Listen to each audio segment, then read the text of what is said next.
And we are live. This is Dark Journalists, and it's fantastic to be here with everyone. What a fantastic crowd already. Of course, this is our follow-up report to last night's report on Ernest Hemingway and Atlantis Rising, and we are joined again by the fantastic Gigi Young. Hi, Gigi. Hi, hello everybody. Wow, it's great to have you here. And we're also joined by the lovely Olivia. Hi, everybody. Tonight's special, and you might notice the gentleman hanging out here in the back was John Lennon, and there's a very special portion of tonight's broadcast. You know, John Lennon was assassinated in 1980 on December 8th, which is about a week from today. It's about 38 years now gone by, but the assassination itself was always very unusual, cloaked in mystery. The Dakota is a building of mystery where he lived. And the accounts of the doorman and the assassin never added up very well. And the background of the doorman involved in getting the police and apprehending the assassin is quite remarkable considering the trend that we're riding on here. But we're going to start tonight's show by reading a few quotes relating to Atlantis, because after all, this episode is called Atlantis Assassinations, and I really want that to hit home, that these assassinations that we have seen in history, although they originate in the deep state, the reasons aren't always clear, and many of them, I believe, we can attribute directly to this Atlantis Rising prediction in the Mystery School legacy and through the work of Edgar Cayce. And we've shown the links on the record, and we've made some off-the-record speculation about it, but everything that we've presented in terms of materials and documents are on the record. They can't be disputed. They can't be blown off as somebody's idea. The fact is that Ernest Hemingway had a capsule and he had a vault in Cuba that the Kennedy administration helped his widow extract at great cost from Cuba and smuggled back into the U.S., where it landed at the JFK Library through the figure of Jacqueline Onassis, Kennedy's widow. Now, I do feel that these connections come clear, but one thing I want to make very clear up front as we've been doing this is that these things that we've been presenting have a paper trail. The Edward Lansdale material from last night, which mentioned Ernest Hemingway's villa there in Cuba, and the national security action that took place and the discussion at the presidential level that took place in regards to that are on the record. It's not in dispute. Even the regular mainstream media is not going to dispute it. They may attribute different things to it, but many of the headlines that we're going to use in this episode, which is now the third episode on this Hemingway JFK assassination connection, are indisputable documents that have been declassified and have been looked over. We're also going to look at the work of Paulina Zaletsky, and Paulina is the woman who was in charge. She is the KGB Russian defector who was in charge of finding for ADC, the company, this vast underground city, which was off Cuba and which is definitely related to the Atlantis Rising, Bimini Rising, Poseidia Temple prediction that Edgar Cayce made, which all of this hubbub apparently was about. This is the mystery schools coming public to make sure things were balanced out. So we certainly have a lot of things to cover tonight, but let's start with the quotes, Gigi, and you've got a particularly good one on Atlantis. This is from Rudolf Steiner, and off to you. All right, so our Atlantean ancestors differed more from the men of today than may be imagined by anyone who was wholly limited to the world of sense for his knowledge. This difference extends not only to the outward appearance, but also to mental capacities. Their science and also their technical arts, their whole civilization differed much from that of our day. If we go back to early times of Atlantean humanity, we shall find their a mental capacity altogether different from our own. So their mental capacity is different from ours now. Logical reasoning, the calculatory combinations upon which all that is produced at the present day is based, were entirely wanting in the early Atlanteans. But in place of these, they possessed a highly developed memory. This memory was one of their most prominent mental faculties. So describing the difference between the human mental functioning now to Atlantean functioning, and distinct difference there. It's really important difference that he spotlights, because when we go back and we think of these ancient cultures, one of the things that Cayce says in relation to these cultures is that they were aware of activity going on many miles above their heads. So it's this interpenetrability, I suppose we could call it. They could interpenetrate with the environment, which is a very different thing from the kind of hardened material points of view that I think we're coming from now. And I guess that explains a lot of the symbolism and the language of symbolism in that period. Yeah, hieroglyphics would have been completely normal. You would have been able to look at hieroglyphics probably, or symbolic writing and things like that, and you would process that because you'd be drawing from a different sort of spectrum of information. But here in 3D, our memory is fragmented. And in a way, it's good because it allows us to kind of focus more on details. Right. But we can't get trapped in it and think that this is our only capacity, is just to only have everything fit into the boxes that we have. Interesting. Yeah. It's funny because one of the things that Steiner brings forward, and I have another quote from Steiner here to start us off on our Atlantean adventure. But one of the things he liked to stress is that in 1840, the mystery schools, faced with the onslaught of scientific materialism, decided they needed to let out some of this information regarding humanity's past about Atlantis, which was held as a very great secret for thousands of years through these schools. So we have to keep that in mind when we say Atlantis. We're not just talking about some civilization exactly like ours that existed back there. When we say advanced civilization, yes, they possess the high technology, but they possess some other quality of consciousness, which apparently is missing now. Which that becomes tricky, right, Gigi? I think it becomes tricky to conceptualize Atlantis because we don't have the same sort of, I guess, archetypal knowing as we did then. It was much more fluid then. Yeah. Right. A lot of times we picture Atlantis as basically like, the Romans with weapons, with high tech, right? It's like everyone's running around in Roman outfits. But it is a very different thing. In fact, some of the Cayce readings about it talked about how they had developed out of thought forms. So going really from this ethereal into this physical part slowly, to a point where maybe they weren't even that visible on the material plane now. They'd be kind of slowly coming into that density. But here's Steiner's quote on Atlantean initiates. Quote, "About Atlantean initiates and their schools, for they indeed are beyond the average development of their time. And for admission into such schools," and he's giving us this early definition of the mystery schools in Atlantis, "and for admission into such schools, age is not the deciding factor, but rather the considerations, whether the candidate in his former incarnations has acquired the ability to assimilate the higher wisdom. The confidence placed in initiates and their agents in Atlantean times was not based on the extent of their personal experience, but on the age of their wisdom. For an initiate, his own personality has ceased to have any importance." Now I'm going to read that again. For an initiate, his own personality has ceased to have any importance. Interesting. Can we imagine that now? "He's entirely at the service of the internal wisdom, and therefore the characteristics of any period of time have no weight with him." Very different type of individual happening there.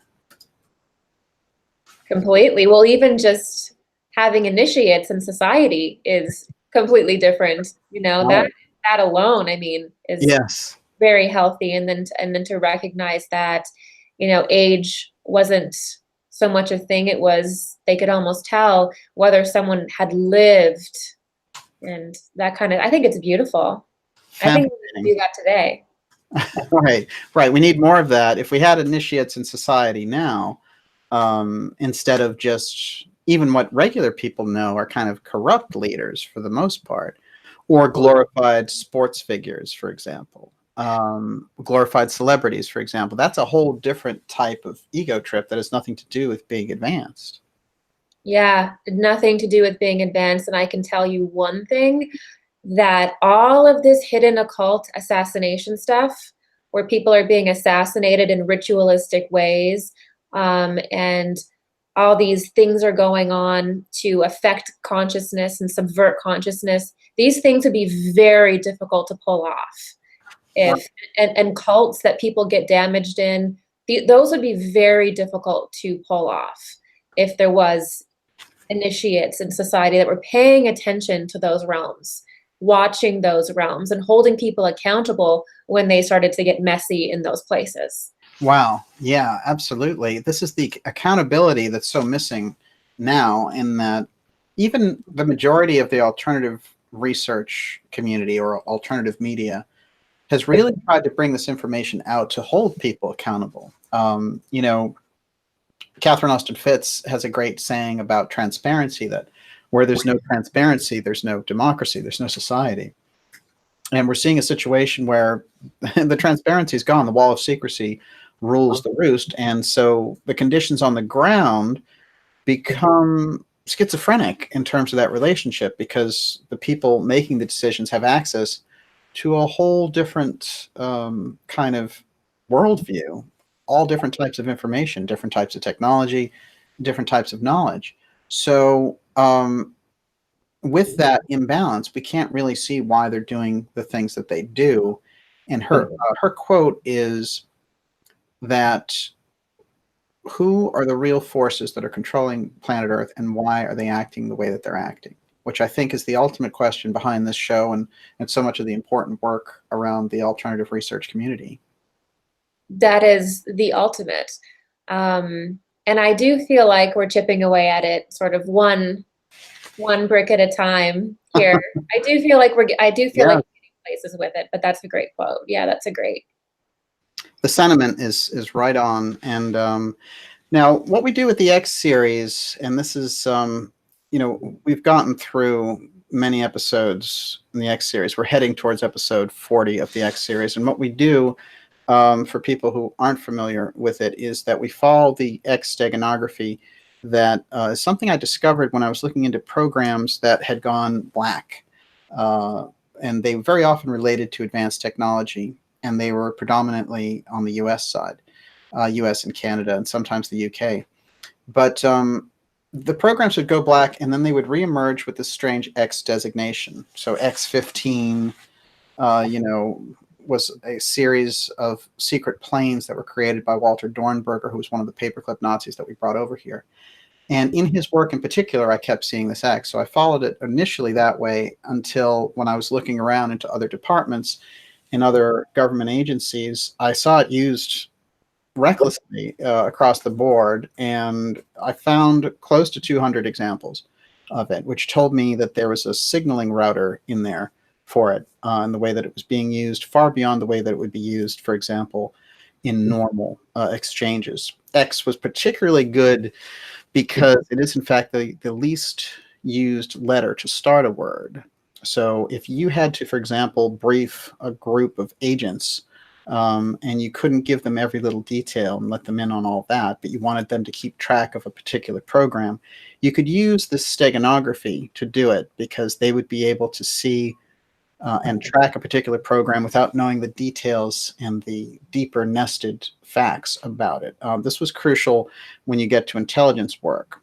The amazing thing about the X steganography, and I should say something about steganography as a term, this comes down to us from ancient times, but in particular, it was used in the Middle Ages as a term, and it fundamentally translates to a text within a text. So the idea is, you know, very often when we know that there's a password to crack, that's kind of a crypto code, and we know that something's going on there. Like they had the Enigma machines during World War II that the Nazis had, and the Allies were always trying to crack these Enigma machines. With steganography, it sits there, it's not hiding, it's in plain sight, you will see it. It has to be something in the ordinary level. But for those initiates, those people initiated into the secrecy of what it means, they will have that understanding of it. So it's a text within a text for those who can see, but it has to be hidden in plain sight, just like so many of these programs that I've discussed that reemerge and have this X designation. Those people who are following those programs understand it. And of course, programs like the X-37B and all the modern things like SpaceX fall into this category over and over again. And you can very much eliminate chance in relation to this. So the X Steganography gives us a key, like a Rosetta Stone, to get after some of these deeper mysteries, because without it, there's a lot of disconnected facts that we are trying to pull together. The other aspect is psychic investigation, psychic archaeology. The mystery schools and their relationship to this steganography and the secrecy that they've captured, that they've carried over these years. You know, it's a very interesting thing, because the more we understand that, and we understand the political process in relation to the mystery schools, the world becomes a lot easier to see what's going on with the powers that are operating behind the scenes. But GIGI, psychic investigation, psychic archaeology, these are the things that you've contributed, for example, to the X show. I've said it many times, there's no better friend or ally to the X research that we do.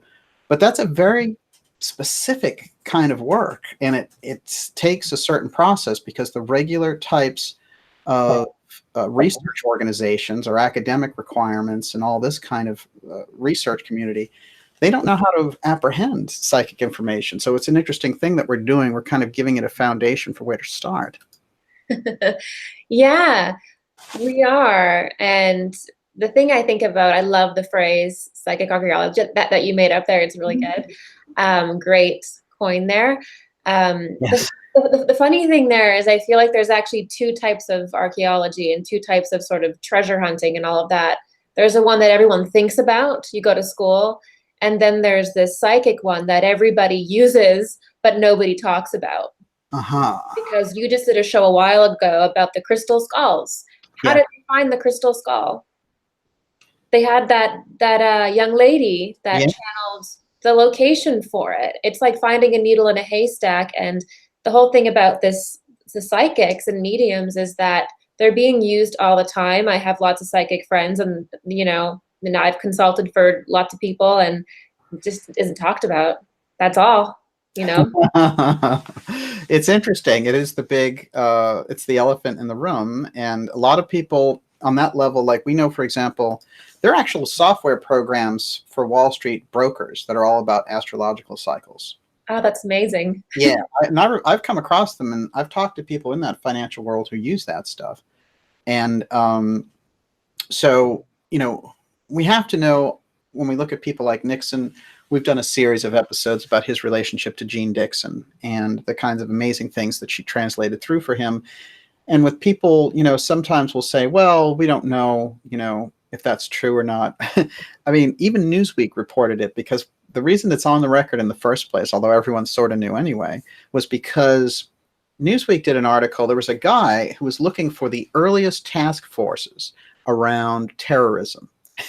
And he went back to 1971, and he found Jean Dixon's name in Richard Nixon's. And he's like, what's going on here? Like, why was she on a task force? This is a traditional mainstream media guy who was curious. And he found out that in the article, they state that she had been in touch with that White House during his presidency over 80 times. And that she was giving him advice about kidnappings, things related to these diplomats who had been grabbed, and these very, very tense national security situations. So we can see they're regarded at the very top level. What we found out when we looked at Jean Dixon further is she'd been giving advice to presidents since FDR.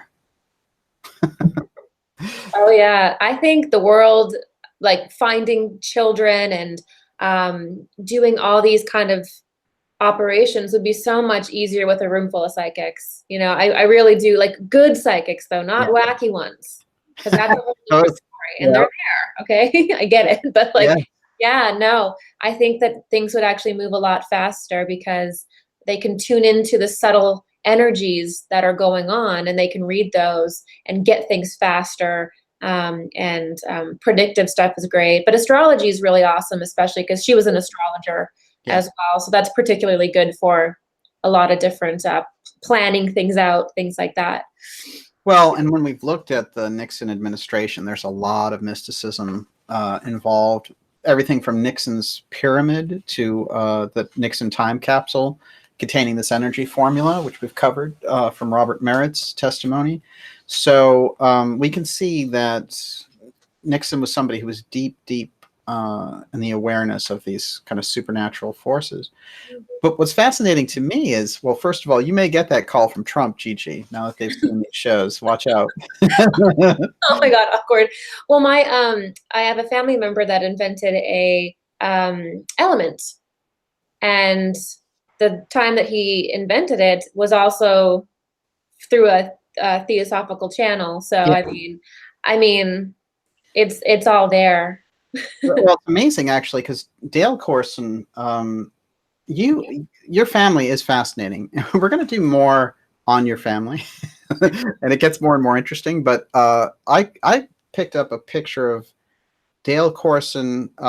We had this picture of him with von Braun, and that was interesting. Then I found a picture of von Braun with Walt Disney discussing the space program with a little model space thing. And I was thinking, you know, over and over again about Corson and his role.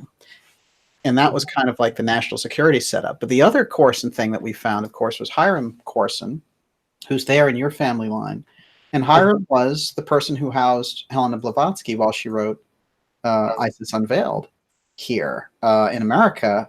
And he also had a very interesting kind of Rosicrucian connection thing going on there. So your family is well steeped in it. And if I didn't think that was enough, I got the book by Bill Corson about intelligence. And he was someone who maybe is a little further out in your family line, but there's a guy who objected to the way that the intelligence community handled the presidencies of Kennedy, Carter, and Reagan, and so on. So a lot of national security and Theosophical backgrounds there, Gigi. Yeah, I had no idea, but it explains a lot. We've had fun with that because it landed right in the middle of the series. We just totally guided by spirit completely. So one thing you mentioned, which I found interesting, and I want to follow up on this with you, is there are a lot of psychics out there and people who are doing work of a kind of a mediumistic character, and it's not reputable. So this is tough because there's so many good people to draw from, like the work of Steiner, like the work of Cayce, etc., who really could tap in that way. And then there have always been other people who just kind of exploited the space, and sometimes we find marketing groups or intel groups exploiting the space. How do we sort through that kind of minefield? Well, it does teach us discernment. You always have to really pay attention to how you feel when you're watching somebody and what place within yourself you're tuning into these people. Is it because you're lonely? Is it because, you know, you're going through something? Really pay attention to how you feel. Pay attention to your gut. It's really, really important to do that. And always know that you are a sovereign being. You are the core of your beliefs, of your anything that you take from anybody, whether it be tonight or any time, it was always yours. It's just being reflected in that person. So that has to be your core. You have to understand that the dynamic going on is that someone is saying something important to you and you're picking it up. And that's why 3 people could watch a spiritual teacher talk and get something completely different. It's because it's not the teacher. It's you. It's always you. And know that. And that will help you navigate it. The other thing that society, I feel like, has to do is stop persecuting mystics, because when we persecute mystics and we do that sort of humiliate them or persecute them, it creates a very dark fold in the New Age community where these people can actually function because the whole thing is just bad or the whole thing's wrong. And so we have to be careful not to do that as well and approach mysticism with a playful and curious attitude. Absolutely. Wouldn't it be great if we could just identify someone as a mystic, you know, just like, hey, there's a light over their head. We know it. It's easy, but we have to use our skills this way. Yeah, that's the way they probably did it, you know, in our history. I know that there are still tribes that identify their shamans that way. Okay. And I'm sure there's people watching right now that know what I'm talking about. Well, they will have a baby born and they'll look at it and they'll be like, oh, that's a shaman. We know. Mhm. So it still exists today, but in the West, we become very arrogant in our thinking that we know everything. And we have to watch for that. It's very toxic. That's an excellent point, and we need to get out of our heads a lot too. I think that's Yeah. obvious. Miss Olivia, how are we doing over there? Good. I actually wanted to throw something in there Okay. because, and I'm not a sports person, but I know a little bit. So even the best batters in history, right? Strike out most of the time. Yeah. So Yes. we have to remember this, and they're paid millions of dollars, and they're applauded for years after they die and everything. But a psychic gets something wrong, and boom, they're a charlatan, right? Oh, And it's so unfair. And also, it can depend on what you've eaten, how you've slept. There are all sorts of factors, what's going on in your personal life, whether you are having a good day, connecting to your higher self or not. We have to understand these factors all play in. great. Exactly. And yeah, psychics are human. And also, I've said things that didn't come to pass for 3 years.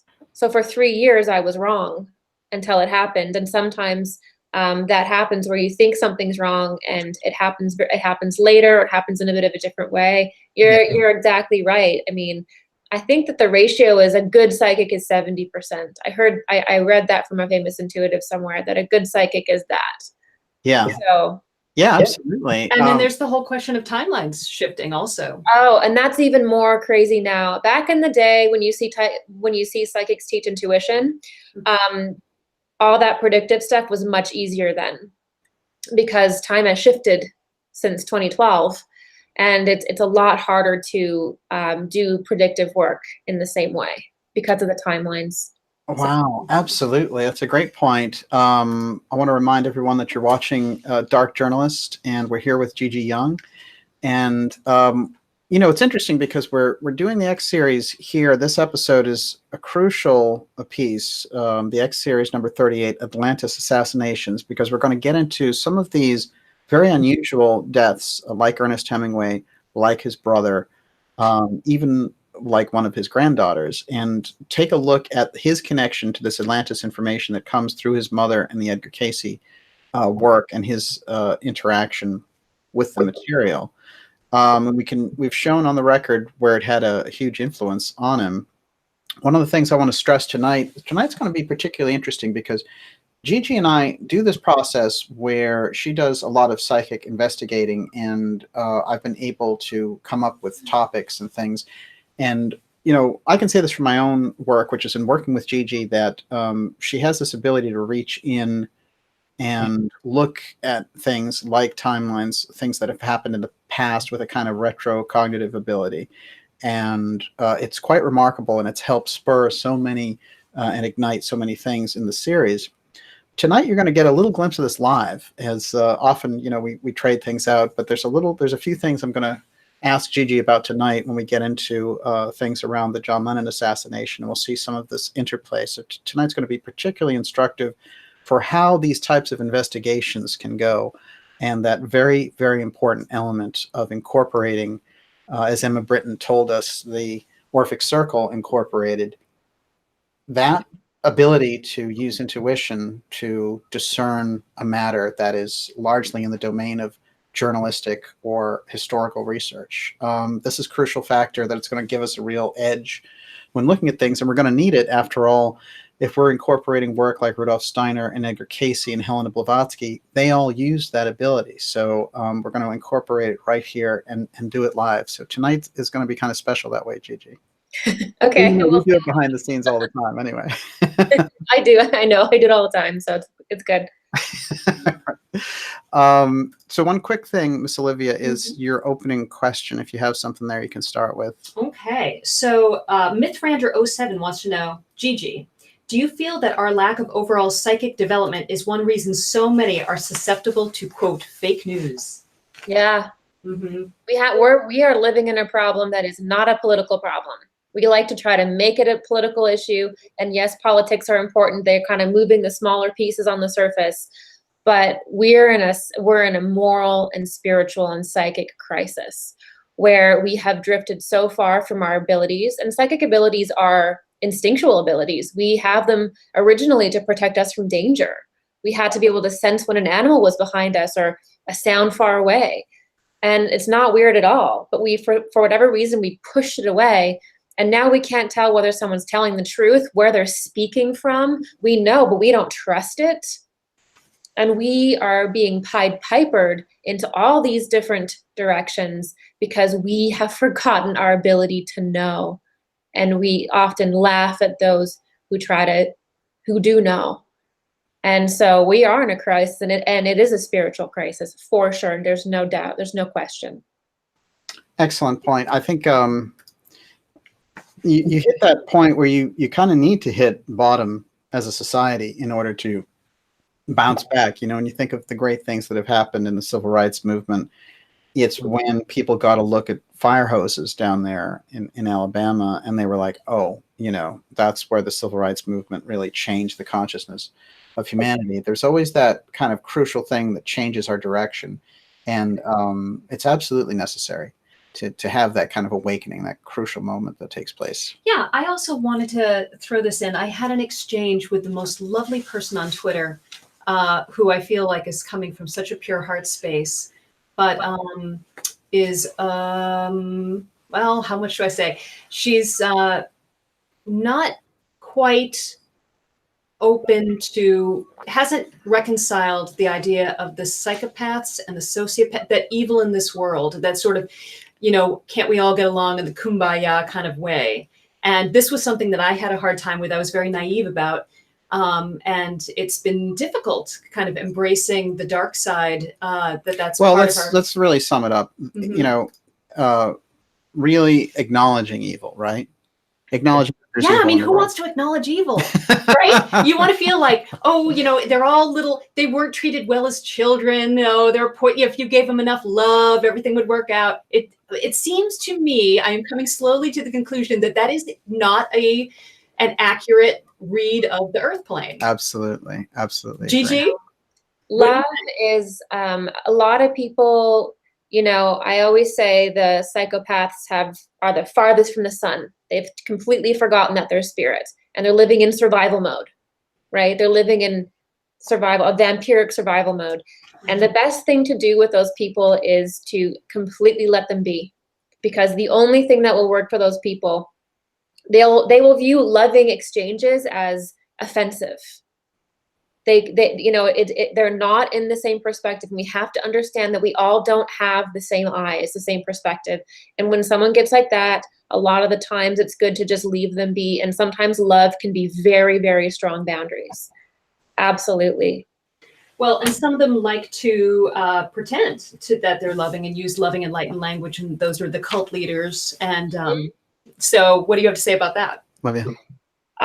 Well, because they view it as a survival thing. They view it as a way to get energy, and they'll be in spirituality, they'll be in business, but they will mimic people because they'll see what gets energy. But Right. if you are intuitive, you'll be able to sense a hollowness to that person, and that's where intuition comes in. And it's naive to think that by being like overly loving and just giving all your energy to someone is going to be the answer. Unfortunately, it's not. But they can absolutely be anywhere, these types of people. Well, what I also think, it's kind of interesting we're getting into this, but you know, what's also fascinating is when you run across good people who are into dysfunctional dynamics too. It's like until their dynamics change, like I think the idea is that they have the ability to change. There are some people who we don't know if they have the ability to change. They're on a certain kind of trajectory. And actually, when you said, when you run across those people, you know, let them do what they're going to do. I thought you were going to say, when you run across those people, run as fast as you can. Well, that's often what's necessary is to let them just do what they're going to do. But I mean, you always have to protect your energy. You know, you're your number one priority. So you have to listen to what you need energetically. Well, it's fascinating. And I guess one other thing we can add there is there's a Cayce quote about this actually, which is odd, and maybe it's something to consider to wrap all that up, Olivia, which is that evil is just under good. I always found that interesting.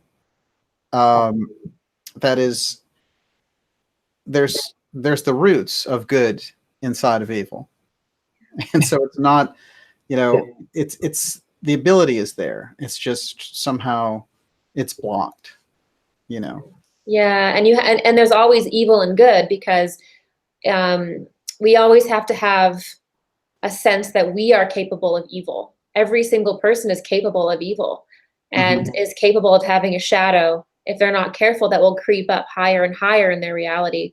Like that experiment with when they were electrocuting people, or we've proven this. So we're all capable of it. We have to be not naive to that too. So yes, absolutely. This is fascinating, and I think it really plays into what we're about to get into, because a lot of the people who take it upon themselves to run the world, and that includes the national security state apparatus, very often hide behind the fact that they were doing good, or they were fighting evil Russians, or whatever it happens to be.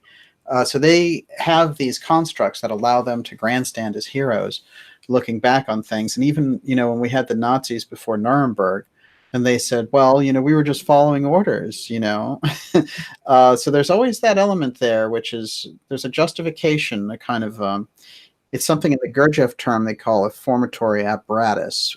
It's the ultimate excuse maker that's always operative in a regular intellectual mind. Yep.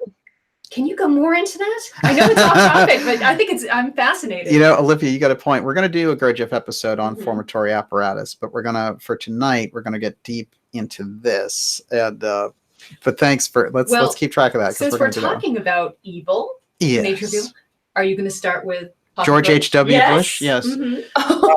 Former President Bush passed away, and this had been rumored. It'd been coming for a while because Barbara Bush had passed away, and they said that he was in a kind of rough condition. What's interesting, of course, we know Bush from so many different things, and he shows up in history very unusually as the CIA director under Ford in 1976. But previous to that, he ran Zapata Oil, and Zapata was the code name for the Bay of Pigs invasion.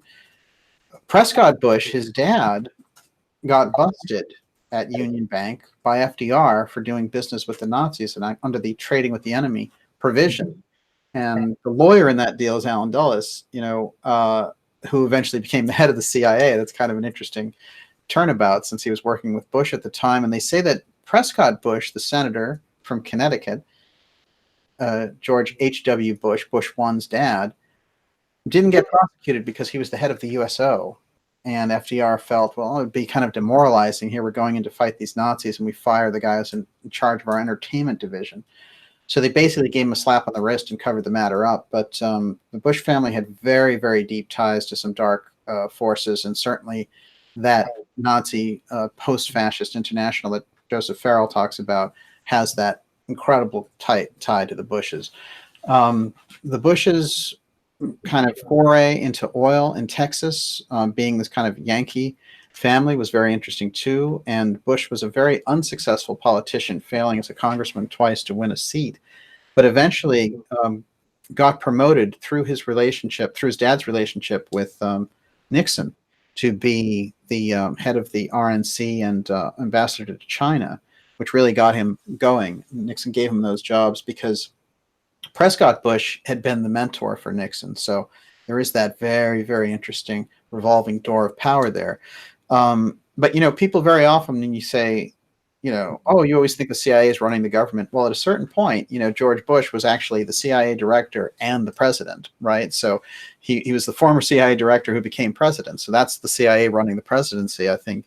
So there's no conspiracy there. What's fascinating when we look through history, though, is that since we're looking so much at the JFK events as a linchpin event for how the deep state got born, there's such intense ties from Bush 1 to the JFK assassination, including the fact that this oil geologist, George de Mohrenschildt, wrote Bush a letter in 1976, and they had been incredibly good friends. And he said, this nerve net is coming in around me. I try to write a book about Oswald. And Bush had to own up to it because the letter became public, that it went in through the CIA. And he was like, oh, yeah, I knew this guy way back when. But what are the odds that George H.W. Bush would have known the oil geologist who was stewarding Lee Harvey Oswald around? I mean, those connections in the oil geology group in Texas is incredibly small at that time. So those people all knew each other. And what's interesting when we go back there and we look at this is that when he sent that letter to Bush saying that he was being interfered with by murky groups, this George de Montchil character is a very interesting guy. And he was, like I said, this very close associate of Lee Oswald's, who became the alleged assassin of JFK. Bush didn't give him any help, said, well, basically you're on your own. And as a result of that, a year later when de Montchil got subpoenaed, they found him suicided. He blew his brains out, or he was actually killed, obviously. But we can see those very dark corridor of power with George H.W. Bush. And then by the time we get to W. Bush moving into Iraq and all the rest of it, I think we could literally say that we had an opportunity for two different dynasties in America. One was the Kennedy dynasty, which was Jack, Bobby, and Ted, or we could have gotten what we got, which was George Bush 1, George Bush 2, and then Jeb was the answer. Well, at least we didn't get Jeb, I suppose. But incredibly destructive political legacy there. Yeah, and you know what? I think that George W. just wanted to paint portraits in the bathtub. I mean, that's all he wanted to do with his life. That's all he was probably capable of, too.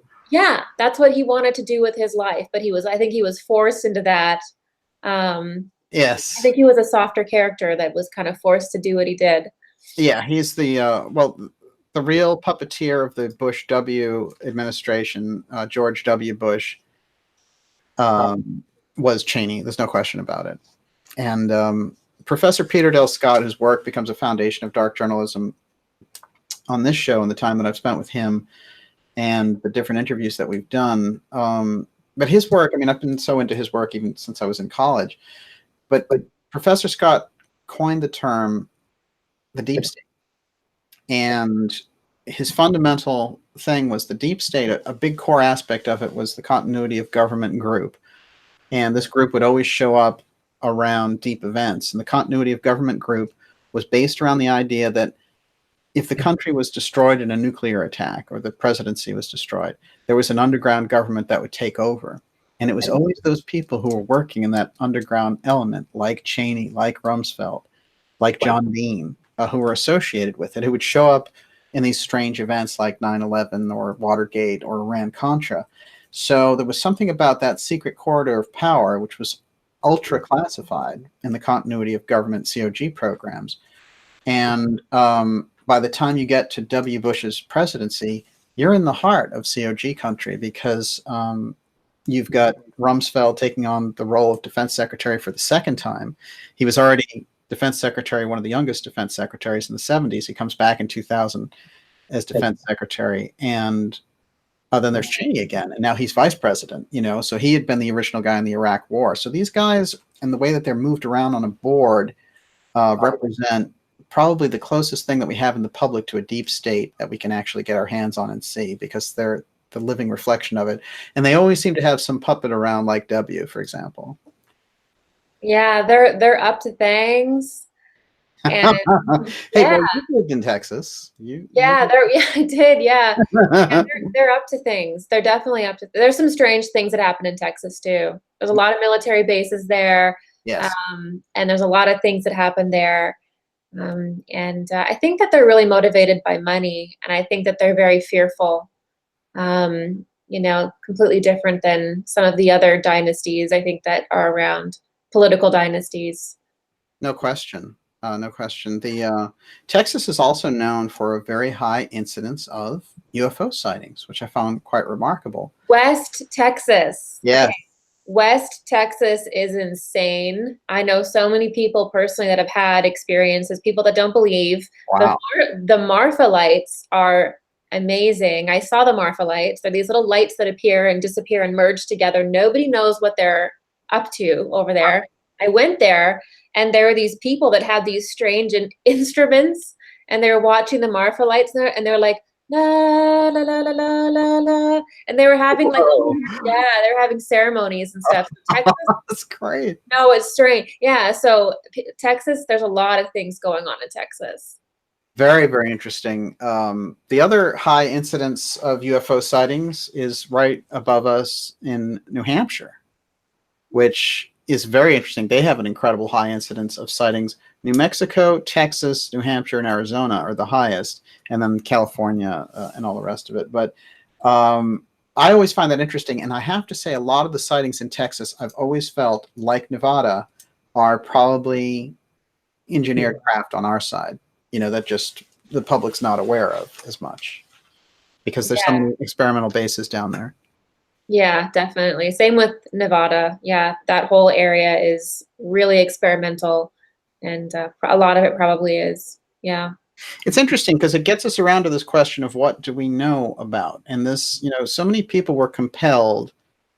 If we look at the Mystery School record and we look at Cayce's readings that came out in the 30s, in the 40s, really, is when a book came out about him called There Is a River.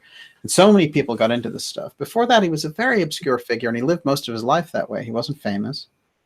And but he had this very unique ability, one-to-one, and he amassed these 14,000 readings over the period of 30 years. But that book became famous in the 60s because another book called The Sleeping Prophet came out. And there's this New York Times reporter named Jess Stern who did The Sleeping Prophet. And he's going down to Virginia Beach and he's doing the research. And Gigi, you're going to like this because he goes in there and he's like looking through these readings. And he tries to find this reading about how the Cayce material will get out to the broader public.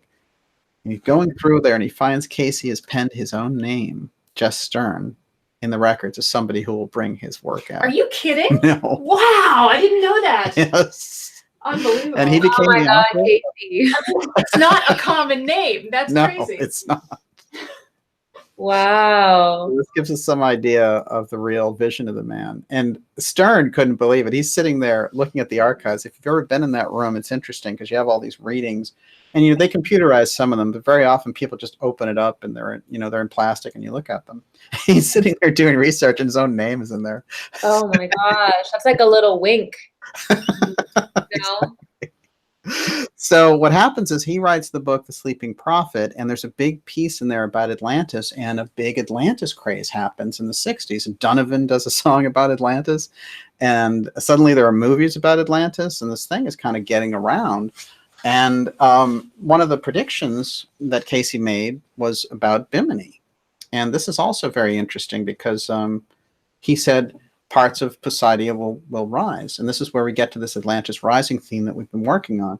Now, one of those people who got really into this was John Lennon. And I want to read this woman who was she's very interesting, actually. Her name is Arlene Rexon, and she's been in the music business for decades. And she's talking about this time when she was with Lennon while he was recording the album Imagine, which became one of his biggest albums after the Beatles. And she says, this is how it gives us an idea of how how Lennon came across the Cayce material.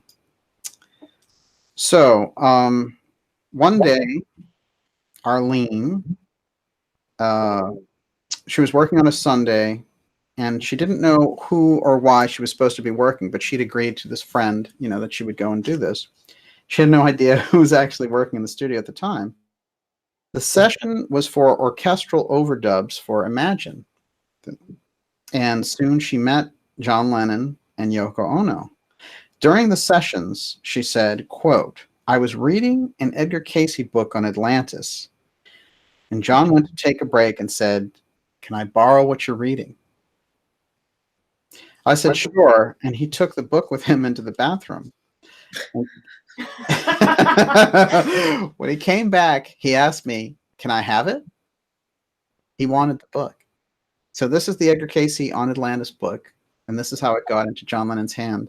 This woman, Arlene, who had done these sessions before, didn't know she'd be working on a Sunday and had agreed to it because this other woman randomly asked her to do it.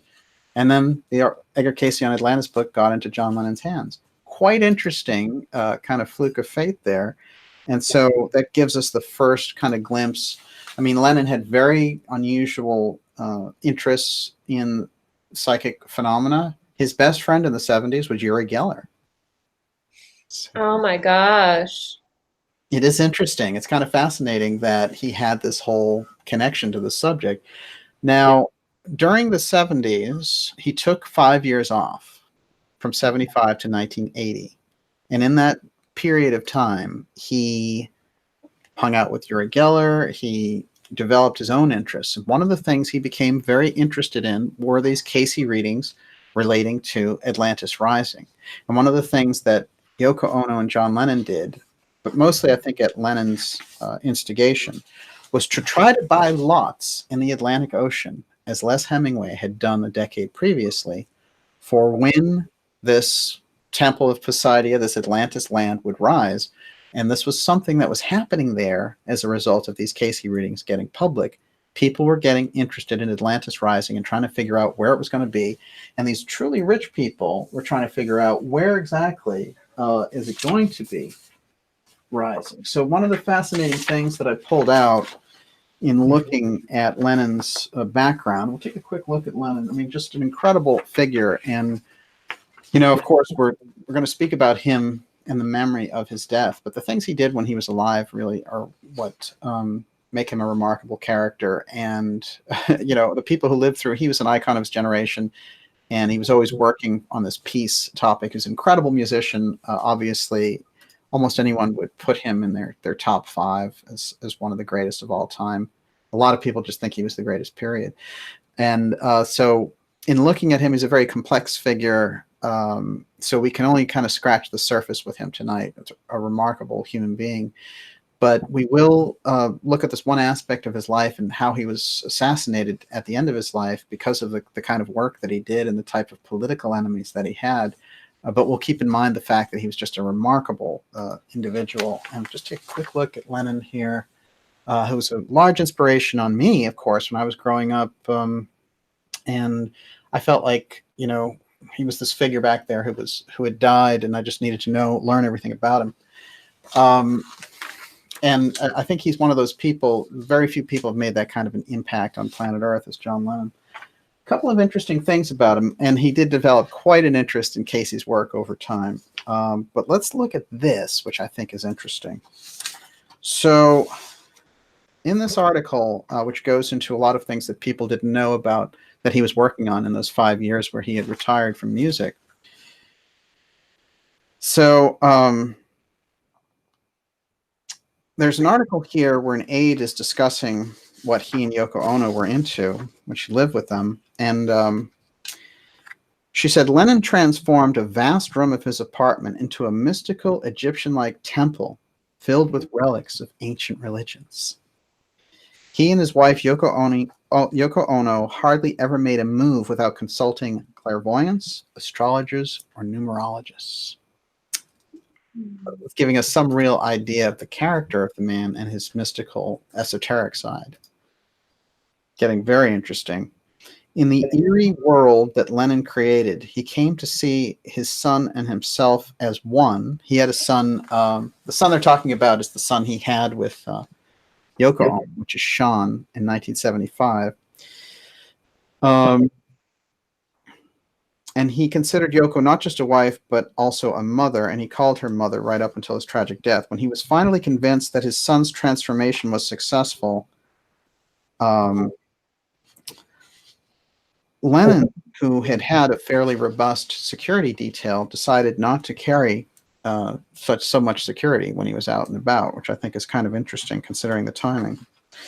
Now, the other unusual thing I think that's interesting when we look back on it is that Lennon and his mystical interests, he was trying to always reach these higher states, and the Beatles themselves had these very interesting stories about him and how when these characters would come along and say, like, you know, You can learn things about Aleister Crowley, or you can learn things about higher consciousness. And he would always go along with them for a while before he exposed them. And this is one of the reasons they wound up with the Maharishi in India.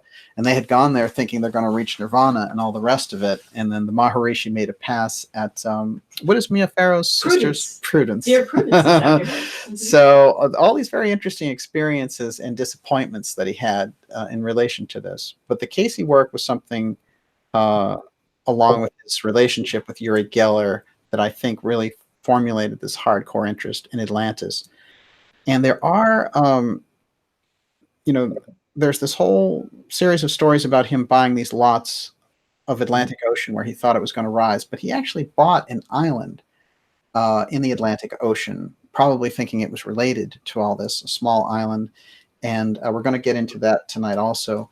But we're getting an idea here, Gigi, that in this period of time, the 60s and 70s, because of the 60s explosion in consciousness and because the mystery schools had laid this down, that celebrities now, major people, were coming forward and latching on to this idea of Atlantis rising. That's something that maybe is kind of dangerous for the deep state. And we can see in the case of Hemingway, maybe very dangerous. Yeah, well, you can also see that that's when the drugs start to come in as well. Which can give you kind of a spiritual experience, but they can also really taint it by bringing out too much of your shadow as well. So, and there's a lot of links with the CIA also, kind of pushing drugs in that time period as well. And did they do that to maybe stop consciousness from rising and discovering lost civilizations or things like that?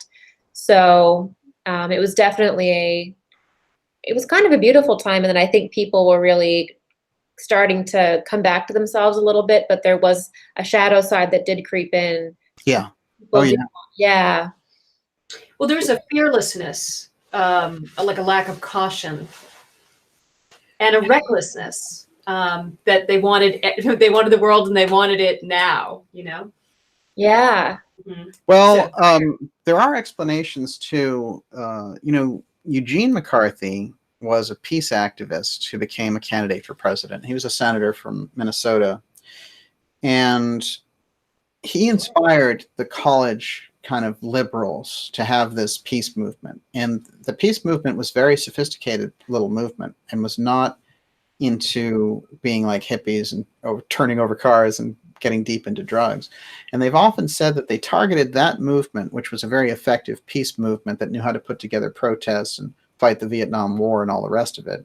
And they threw these kind of hangers-on all over them, and they really pushed this drug crowd into them to kind of mesh the two in the public's mind. So when the public would think about peace activists, they'd be thinking just about these really kind of reckless hippies.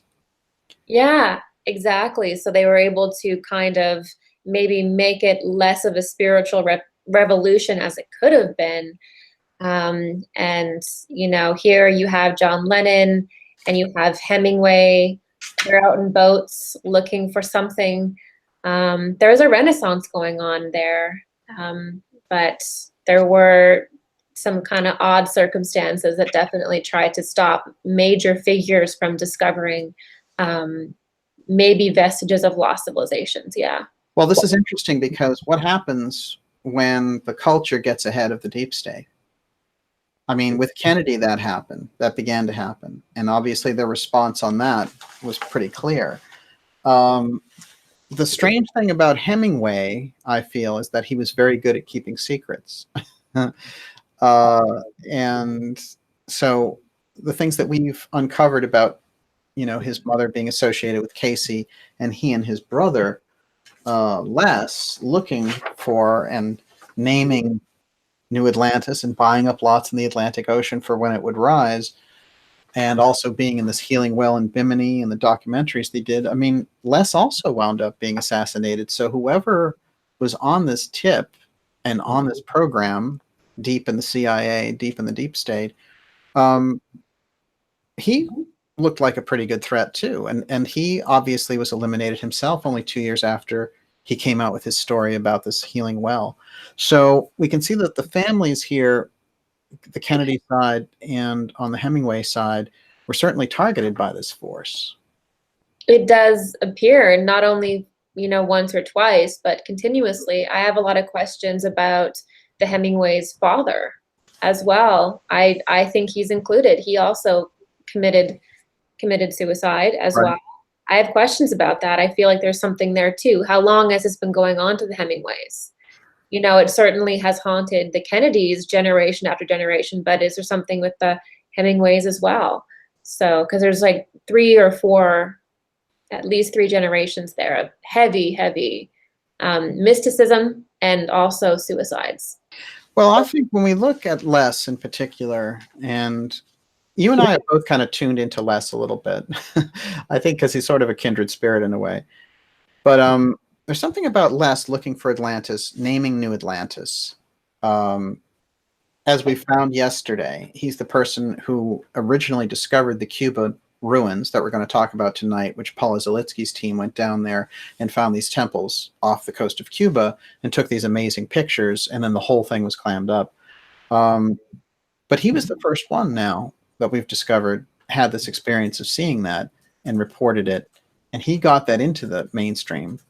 And then it was Zalitsky and her team working under the guise of being oceanographers for Castro, who found this amazing city. And actually it got reported in 2001.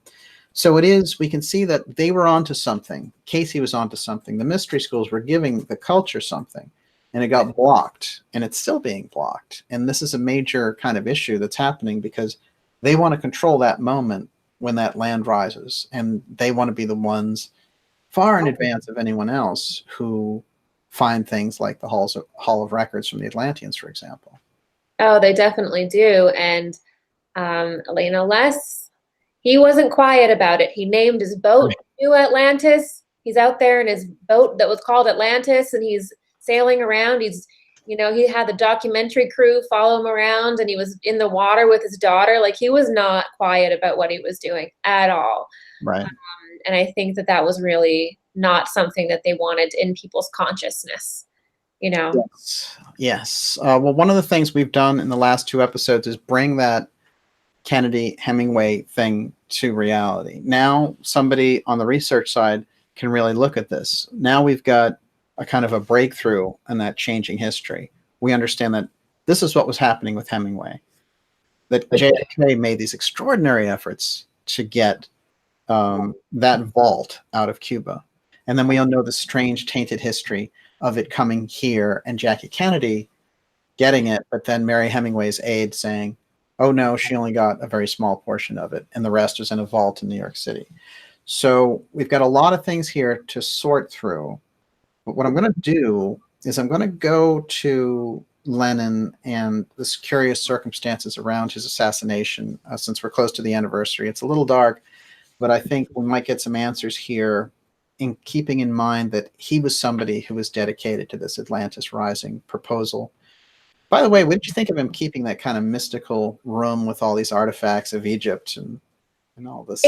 It's really, you know what, after researching it and talking to people and knowing people, you would be surprised at the number of people that have an Egypt room in their house. It's actually more common than you would think.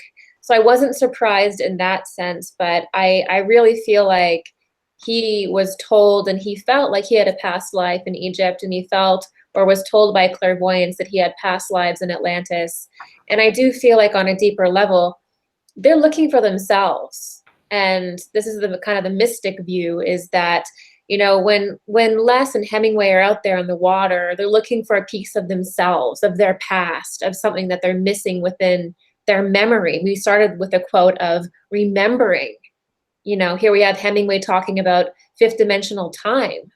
Why is he asking about these things? Is he's trying to reconnect with that, and that's what Atlantis represents. It's this different consciousness. It's 5D time, and so there they are. But they're looking. I really do feel like that passion, that money that they're spending, it's really to look for themselves. They're trying to recreate it. They're trying to recreate it in this life. Like Lennon is trying to recreate that Egyptian connection that he feels he has. That I can kind of see right now. And also, so is, Les and the other Hemingways. They're trying to capture that again so that they can remember that part of themselves. Wow, fascinating. And it's interesting too, because in these cases, they were thwarted. Yeah. And also, the other thing is, so much of what they're kind of coming from, of where they're coming from, is based on this Cayce Mystery School information that got brought public for everyone basically to see. So quite remarkable. And I highly agree that they're trying to reconnect with some piece of themselves. We'll run through a couple of pictures here. That's Margot Hemingway, who also committed suicide almost to the day that her grandfather committed suicide, but her in 1996. And she had really followed so much in the mystery footsteps of her grandfather, Ernest. And there's this kind of overhang of secrets around them.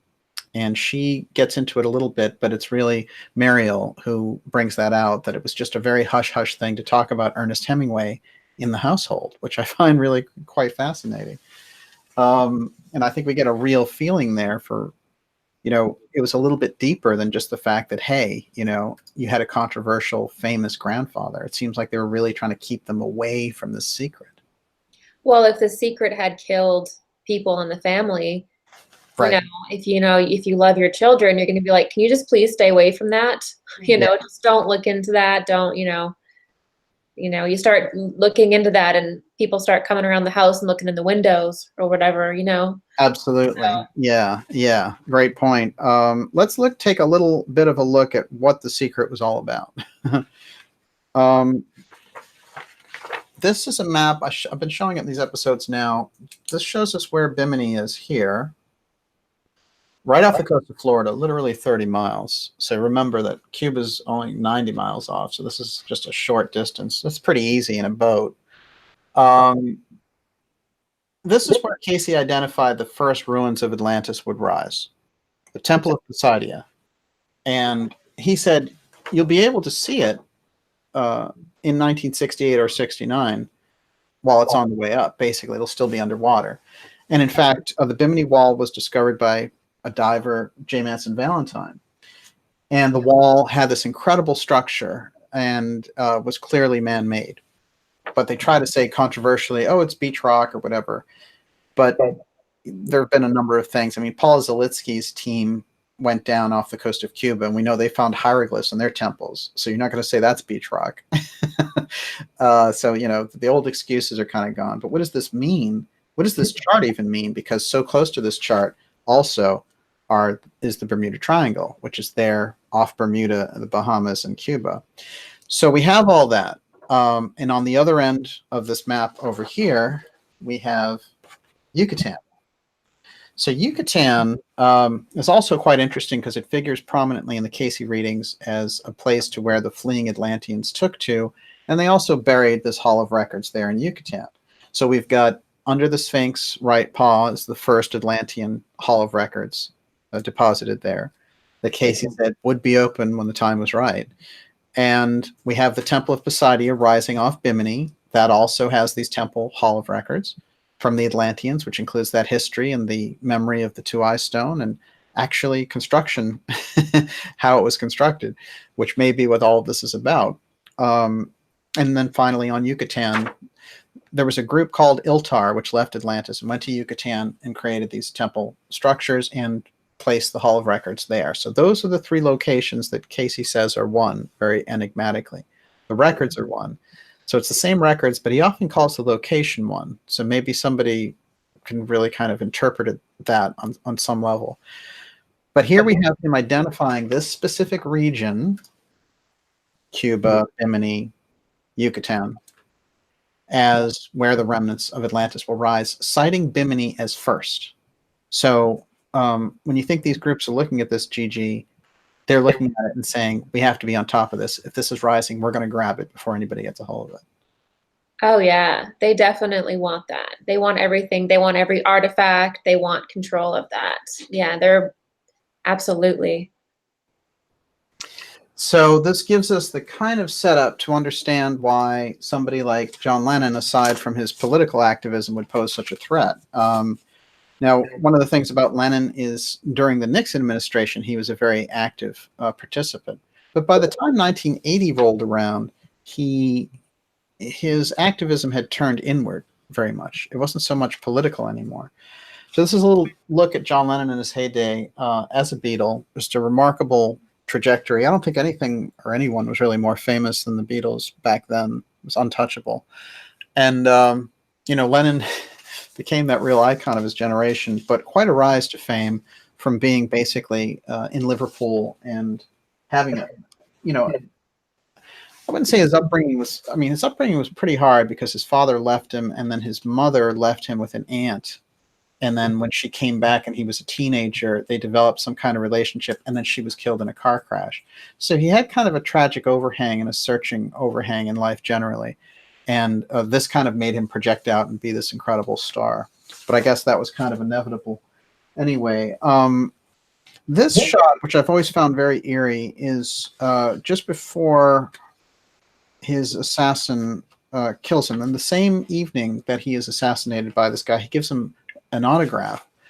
And this is Chapman getting an autograph from John Lennon on December 8th as he's leaving the Dakota, the apartment that he lives in with Yoko Ono, which is this luxury apartment in New York City, which there's a very, very strange history in there. For example, they filmed Rosemary's Baby there, and just a number of unusual facts. And we'll get into some of those. But there's Chapman asking for his autograph. I've always found this interesting because, of course, Chapman could have just killed him there, and he didn't.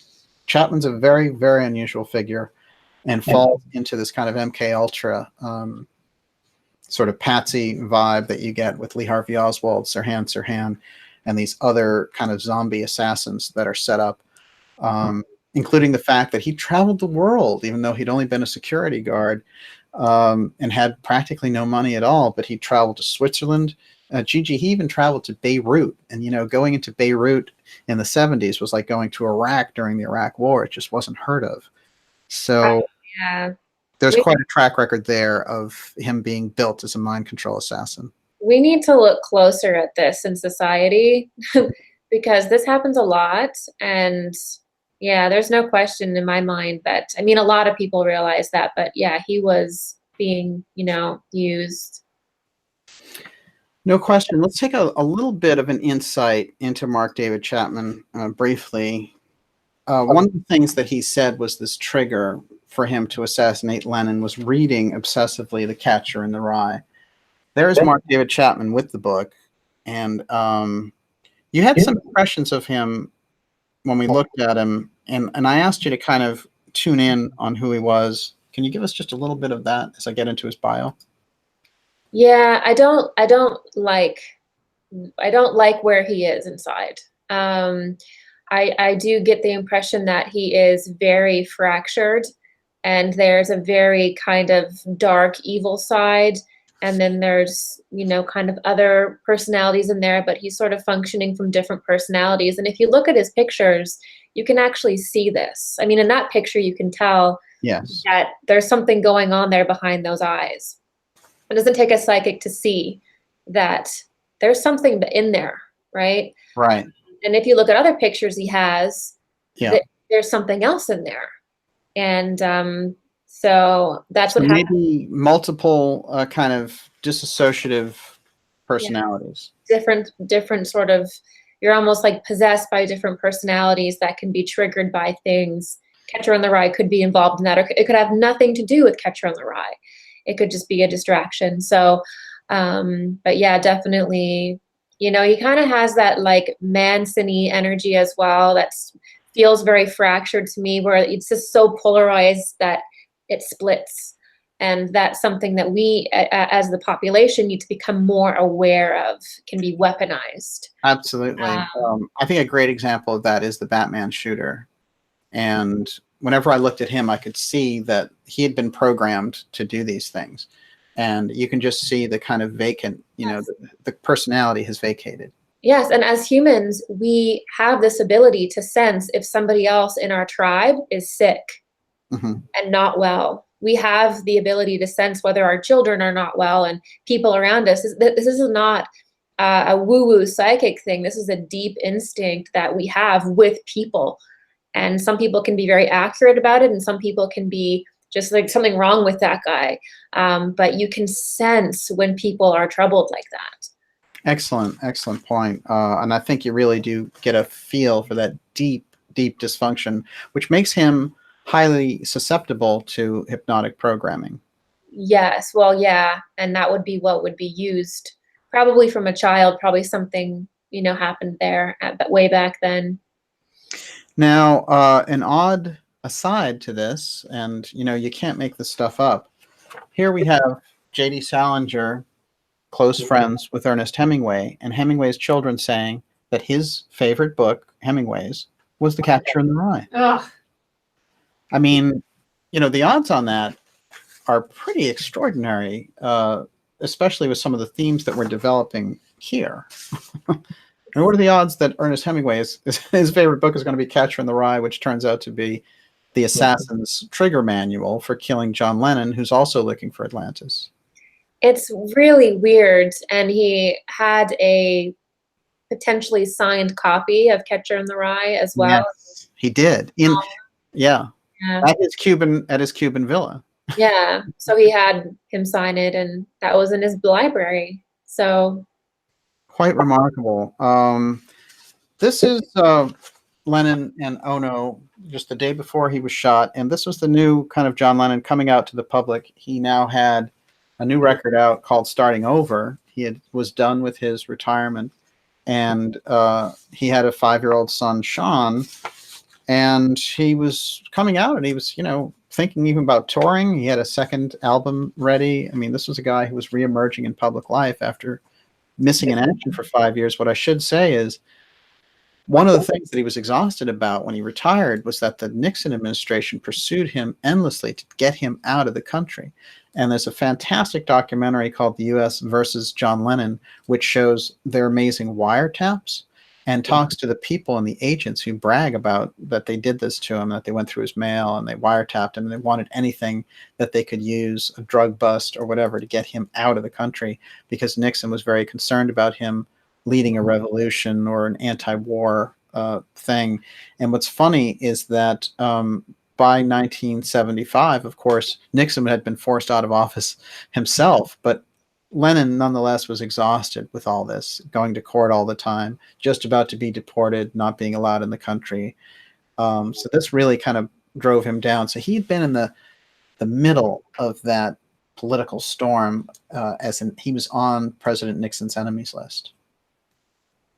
Not surprised. Yeah, it's deep. And so activating some figures to eliminate him couldn't have been that hard, since they were tracking him that intensely and that hard anyway. And oddly enough, here it was 1980, Ronald Reagan had been elected, and Reagan may have had the greatest intentions in the world getting in there, but everyone knew he was going to reassign people like William Casey and the really hardcore people to the CIA, and that whole apparatus was coming in, and Bush was his VP, which was one of the conditions that Nelson Rockefeller hoisted on the ticket, that he wasn't going to support it unless Bush was there as the puppet VP. And we know that very early on in Reagan's administration, when he got in, this was the season of assassination. You get December 8th, 1980, John Lennon's assassinated. Then in March, there's a Reagan assassination attempt where John Hinckley Jr. Attempts to kill him. And they have another weird story. And by the way, in his book list is Catcher in the Rye also. So there's a weird thing about that. But they have this whole story about Hinckley and how he was obsessed with Jodie Foster and he wanted to kill the president over that. Very, very strange, that whole story. And the people who were there, again, the official version falls apart anytime you look at this story. So I want to say that in this period, there was an assassination attempt on the Pope. And there was an assassination attempt against Anwar Sadat that was successful. And Sadat, who was the Egyptian leader who had brought peace in Egypt with Israel with Jimmy Carter, he was assassinated. So we had an amazing spree there at the end of 80 into early 81, where there's just assassination was the order of the day as the CIA was coming in there with the Reagan administration. Sounds like a clear power grab. Yes. Go hard. Kill everyone we don't agree with. Yes, yeah, and they had done it 20 years earlier during the Kennedy period. So here they were resurfacing again, And I think that this is crucial because we've seen major leaders assassinated over and over again, even Princess Diana and the situation that happened there. A lot of people have looked into it. The connections are very murky. But let's go back to Mark David Chapman and his assassination of Lennon and Lennon's association with this Atlantis Rising wave coming out of the Hemingway JFK connection. A few things I want to say about Mark David Chapman. I have some other pictures of him. And I have a picture. Let's see if I can find this. Chapman is unusual for a lot of reasons. One, he kind of lives his life and adopts a lot of things of John Lennon. He has an Asian girlfriend. He sees himself as a musician. You know, so it's like a weird mirroring of his upcoming victim, which I find very unusual. But one of the really kind of key aspects of his personality, here he is, again, this is the opposite side of that shot where he's getting that autograph from John Lennon. And I think just looking at him, you're getting this wave of this kind of weird, self-loathing, hypnotized subject. I think there's no question about it. And he will, in fact, assassinate Lennon just 3 hours later. Chapman was in Hawaii, where there were multiple mind control programs, including a Delgado CIA mind control program. He worked in mental hospitals. So the access that they had to him doing that, you know, and he would work in maintenance or he would be a security guy there. But what happens to him is that he hooks up with a church, and it's the same church that John Hinckley Jr. will hook up with. And it's associated, since Bush is dead, we'll get into this a little bit, it's associated with George Bush Sr. and one of his partners. So the Hinckleys, in fact, are very good friends with the Bushes. And this is something that even NBC News was stunned by and never followed up on. So John Hinckley Jr., who attempts to shoot Ronald Reagan in March of 1981, his family are big Texas oil Republican donors who are close to the Bushes. As a matter of fact, Hinckley, in his address book, had a dinner date with Neil Bush the following week. This is an incredibly close family connection. And, you know, the obvious conclusion would be they put this guy together to knock out Reagan so that Bush could ascend to the presidency right there in 1980. Very, very strange. That same World Heritage Church that Hinckley sponsored Hinckley to go around the world to Switzerland and all these places also sent Mark David Chapman to Beirut, to, you know, they sent him to Switzerland, and they had him also back here in Arkansas at an army base to greet all of these incoming Vietnamese refugees, you know, so many years after the war. So Chapman has a very unusual background, and it's actually the YMCA, this Christian, you know, organization for young men, associated with this church that sends him leapfrogging around the world. Now, he has a very unusual background in that sense, which is that his actual life, you know, he doesn't show any upward mobility. He doesn't show the kind of ability to take these trips around the world. And even when he arrives in New York City and stays there for weeks, nobody knows where he got the money. It's because New York City is very expensive. Even back then, it was highly expensive. He's staying in hotels. He's ordering prostitutes. So he shows up in New York, and a very unusual aside to all this, and it is a dark story. I apologize for that, but after all, in looking at this story, I guess we have to go deep. The aspect that I find very strange is when Mark David Chapman is in New York, by accident, he runs into James Taylor, who is another rock star.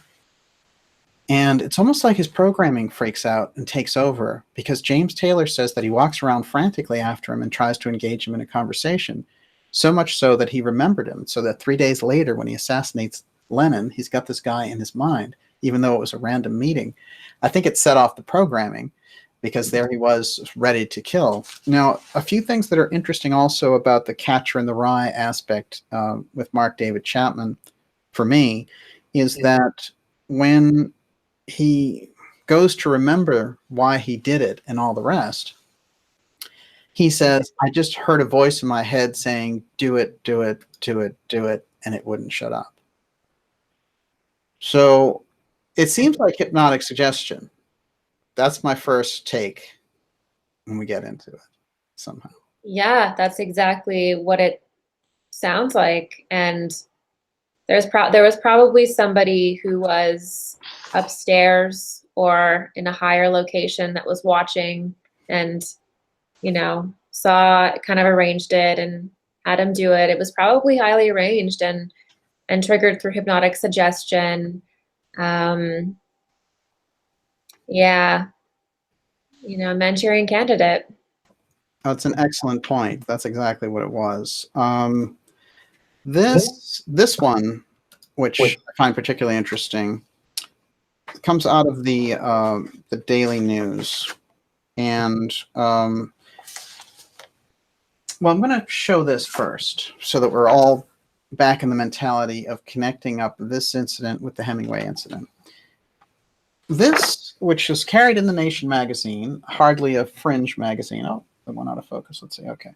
And it says The Old Man and the CIA, which is a play on the title of our friend's book, Hemingway's book, The Old Man and the Sea. And it's a Kennedy plot to kill Castro, right? They're always trying to get back to that, right? New evidence of a CIA scheme to use Ernest Hemingway's Cuban farm. Now, I read here on this program last night a declassified memo of Ed Lansdale's, who was an Air Force brigadier general, who discussed a very unusual operation to take place at Hemingway's villa.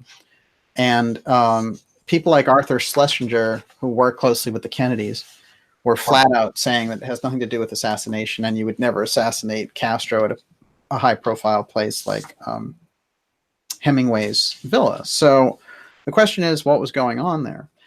So, but this article goes in depth and says, did John and Robert Kennedy plot murder? For decades, a clear answer to this dicey question has evaded historians, so on and so forth. But they go deeply into trying to spin the memo there from Ed Lansdale into this idea that it's a Kennedy administration attempt to assassinate Castro at Ernest Hemingway's house, which is really terrible, stupid idea. And if anything, when I read the manual, the memo on it yesterday, it seems like they were saying to them, you know, don't ignite the situation over there with what they were doing.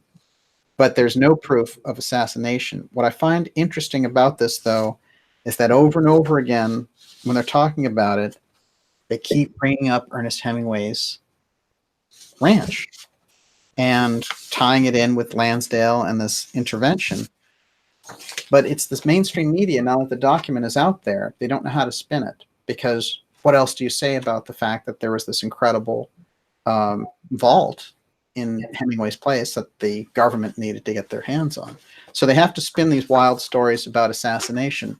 And the way that they do that, I think, is very telling, so that when we get into these Manchurian candidates, these kind of zombie assassins, we get a feel for what is going on here, that the information is getting out about some of the things that these people were after. So when people like Hinckley show up, when people like Mark David Chapman show up, we have to look at them in a completely different context, which is these people, instead of being, you know, these Manchurian candidates, you know, these kind of, well, they are Manchurian candidates, but instead of being these lone wolf crazed losers who just happen to get a lucky break, we have to look at them very differently. Now, something that happened when Mark David Chapman was arrested is telling, and I recorded it actually just before I got on the show, so let's see if it'll play. But this is the arresting officer who got Chapman, and he has a very interesting telling thing to say about what Chapman said to him as soon as he was arrested. Let's listen to this here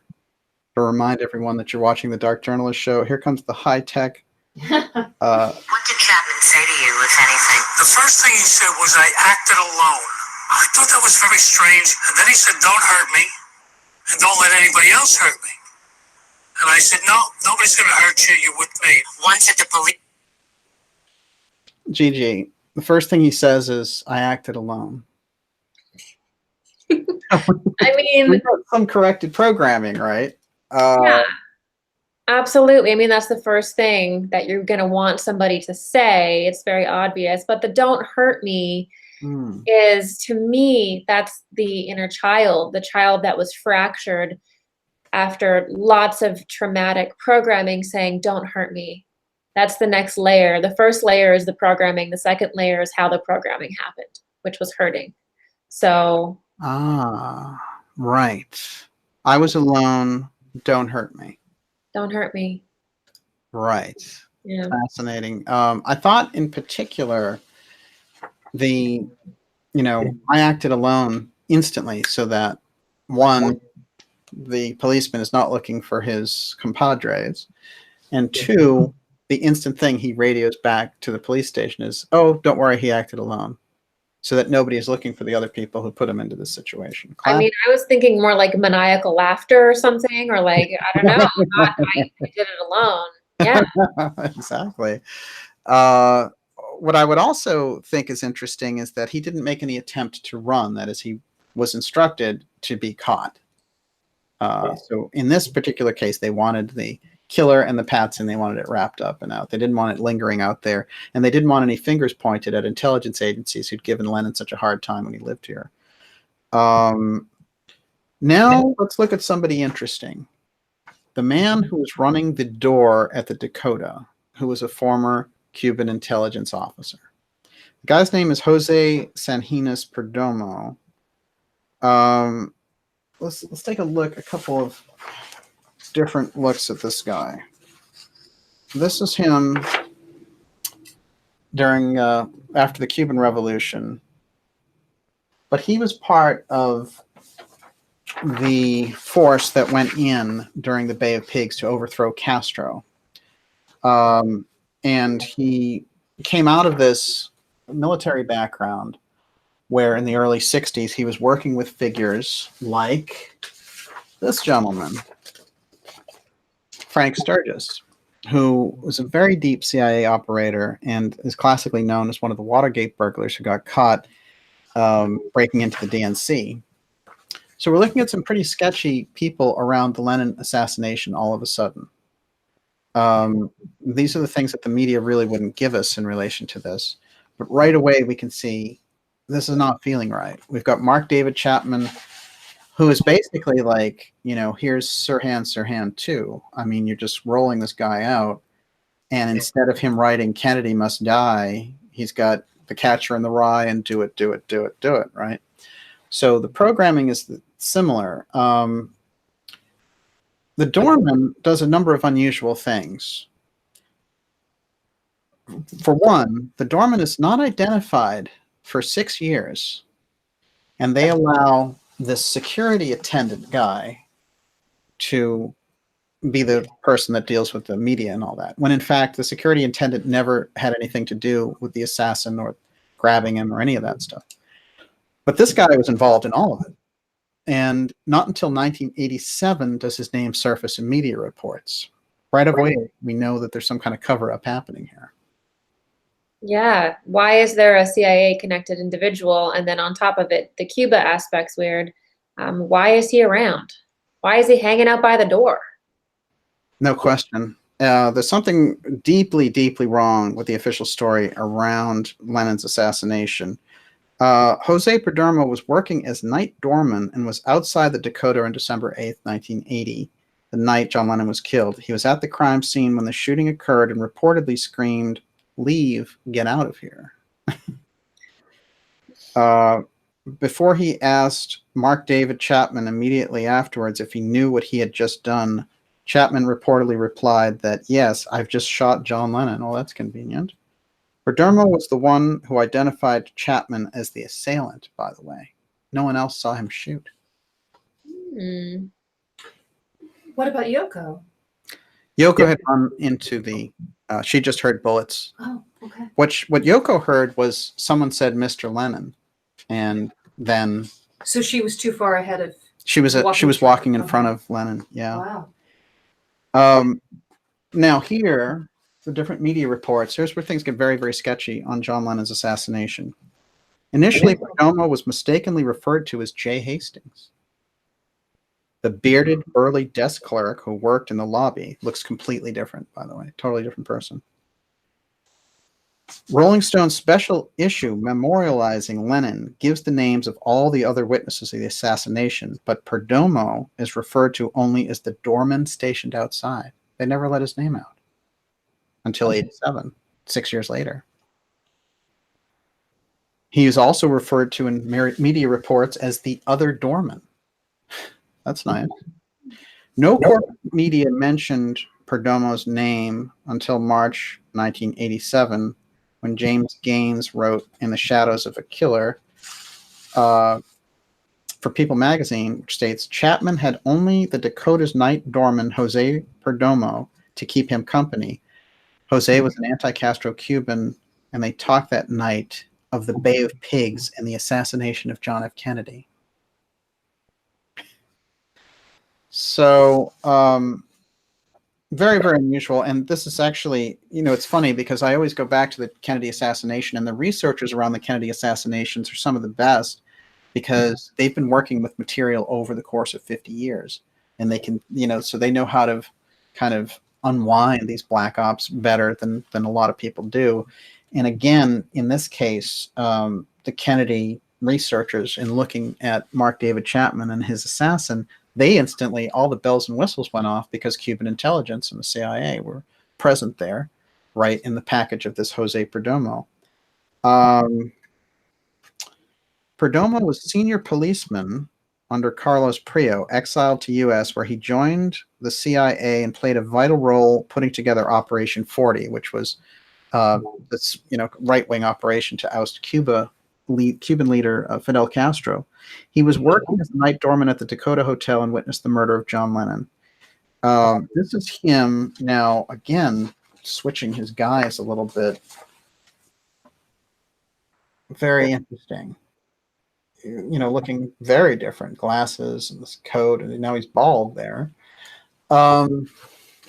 Very strange individual. And, all the bells and whistles do go off here, and without actual evidence, it's hard to say if he participated in the assassination. But to have a CIA-trained intelligence official at the site of John Lennon's murder, along with this kind of bogus zombie assassin, Mark David Chapman, and the Catcher in the Rye story and all that stuff, would definitely lead me to believe that this is maybe the key there. It's the key ingredient. But again, GG, Cuba. We've got Cuba. If we're looking at this Hemingway-Cuban connection and going back to this Atlantis Rising thing and seeing John Lennon interested in buying those lots because he believed Atlantis was rising. And here we have Cuban again. There's a pattern. There's a pattern that's beginning to kind of bubble to the surface. With Atlantis, people that are interested in Atlantis, assassinations and strange deaths. CIA is sniffing around. Yeah. Very interested in what these people are doing. I think it's also really interesting that you have people who are probably like maybe more mental types pursuing artists. So, Hemingway's an artist. Maybe very intuitive. You have John Lennon, who's very intuitive, who's an artist. They're not pursuing these people who are, other CIA agents or anything like that. It's like they're pursuing these creative, artistic, very psychic people. Who are free thinkers and influential, right, to the masses. Right. Yes. Mm-hmm. Exactly. I don't want that. Yeah. It's a really excellent point that they are artists. One, they have influence that's outside of the political spectrum. And two, you're making a good point, which is they have an intuitive sense. Yeah. Which is different than the regular population or a politician. It's completely different. And it's often it's often kind of like sort of a weird relationship where these people in these groups, the CIA and groups like that, deep state groups, they need those artists, but they want them working for them. Okay, right. If you're an intuitive, if you're creative, like they want you to do your creative things, your psychic work or whatever, or, play music and promote their campaigns. They don't want you doing something outside of what they want. As soon as you do that, you're public enemy number one. Yeah, excellent point.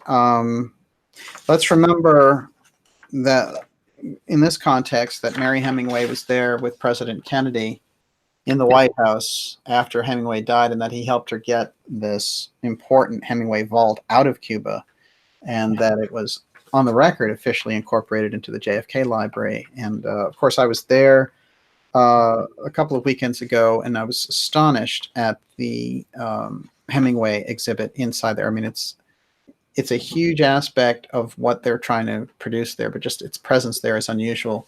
And of course, GIGI, as we discussed last night, when you came forward with your "For Whom the Bell Tolls" quote, and then when I walked into the museum and they were spotlighting "For Whom the Bell Tolls," I couldn't help but hear the echo from last summer when you first brought this up.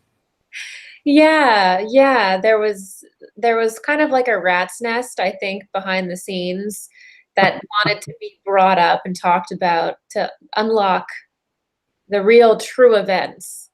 Yes, absolutely. And let's go just a little bit deeper, because one thing that we know about Jose Perdomo is that he was associated with Frank Sturgis, who was a CIA operator who has a deep Cuban history and was spying on Castro and helping him do the revolution for the CIA.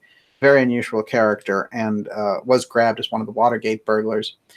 Now, what's also interesting is a story about him attempting to assassinate a CIA a witness who was coming forward during the House Assassinations Committee. And I'm going to get into this story real briefly, because the woman's name is Rachel Lorenz, and she is quite an interesting character. Here she was as a CIA spy, but she was also Castro's girlfriend.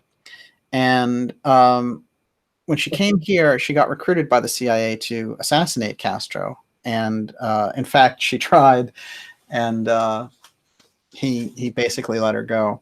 But she has quite a fascinating background. But she became close to her CIA handler, who was Frank Sturgis. And she tells a very interesting story about Sturgis driving to Dallas during the period of the assassination and saying that we're going to use these people in an operation, and not saying to her exactly what it was. But she was getting the impression that they were doing a political assassination and heading to Dallas, but just before the Kennedy was assassinated. So this is the story that she tells. She's a figure that's on record. This isn't somebody who has like a peekaboo past, and we can't really tell if she's telling the truth, because she's somebody that we know for a fact the CIA used to try to assassinate Castro. So when she says this in relation to Frank Sturgis and his involvement heading to Dallas with guns and an apparatus there to assist in this political assassination of Kennedy, and that she bailed out of dealing with him as a result of this, her story is quite fascinating, but she gives us an interesting key. She being Castro's girlfriend and having that Cuban connection, and also being associated with Sturgis, who is becoming, at that point, part of the JFK assassination. Interestingly enough, if we bring that all around, the doorman himself, Perdomo, is closely associated during this period with Sturgis. So there we have Sturgis, who's participating in the JFK assassination, according to Marita Lorenz, his girlfriend, and undercover agent for the CIA. And then later in the 70s, Sturgis attempts to assassinate Marita Lorenz as she's on her way to the House Assassination Committee to give testimony in relation to what she knows in relation to Sturgis. And Sturgis gets arrested for that. So that's quite a fascinating story in itself. My point is, we're looking at a rat's nest, like you said, of CIA assassins around all of these events. And it seems like the thread through history that is keeping us on track with what it's all about is the fact that the assassinations are around Hemingway, JFK's efforts to get the capsule out of Cuba, and then Lennon. And all three of those things are related to this Atlantis Rising scenario. So just like when we found out and showed the document yesterday that the CIA had spent time on the record trying to figure out if Cayce's Hall of Records was under the Sphinx, and actually engaged a remote viewing team to look at the Hall of Records under the Sphinx, and that record's still classified. I can't get my hands on that one. What's happening here, Gigi? Well, they're desperately trying to acquire powerful information to continue controlling. They're addicted to control and power. And they're, obviously Kennedy and Hemingway and Lennon were trying to push society into a different timeline, a more maybe organic timeline. Right. So they didn't want that. Yeah. And we get all of these stories and narratives about Catcher in the Rye and Jodie Foster and, Hemingway being a hard drinking man who just couldn't face up to life and had to bump himself off. I mean, it's interesting how the media has been that kind of cover story for the CIA from the word go. Yeah. And I think sometimes it's easy to believe, like you said, he was hard drinking, or Lennon, was maybe that did drugs or whatever. And, Right. Yeah. I know. It's there's always the good kind of backup there. A couple of interesting points before we let go of Mr. Perdomo, who was the Dakota doorman, who was a Cuban, a CIA asset for the Cuban Bay of Pigs operation. Jose Perdomo was the doorman at the Dakota that night. One, let's get that on the record. Perdomo was at the crime scene when the murder occurred.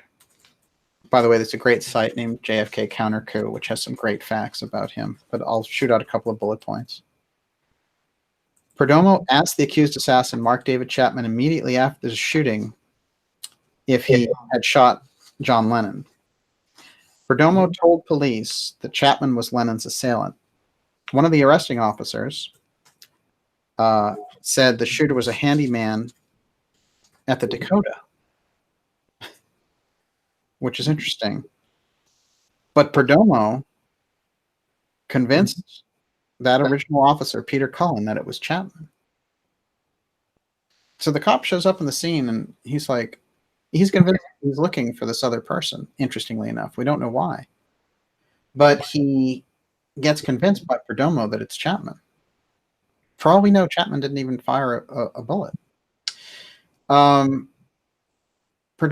was an anti-Castro Cuban exile. Perdomo and Chapman discussed the Bay of Pigs the night that Lennon was killed. Of course, the Bay of Pigs is the ultimate operation where the Kennedys resisted invading Cuba and then eventually fired all the CIA officials involved, including Allen Dulles.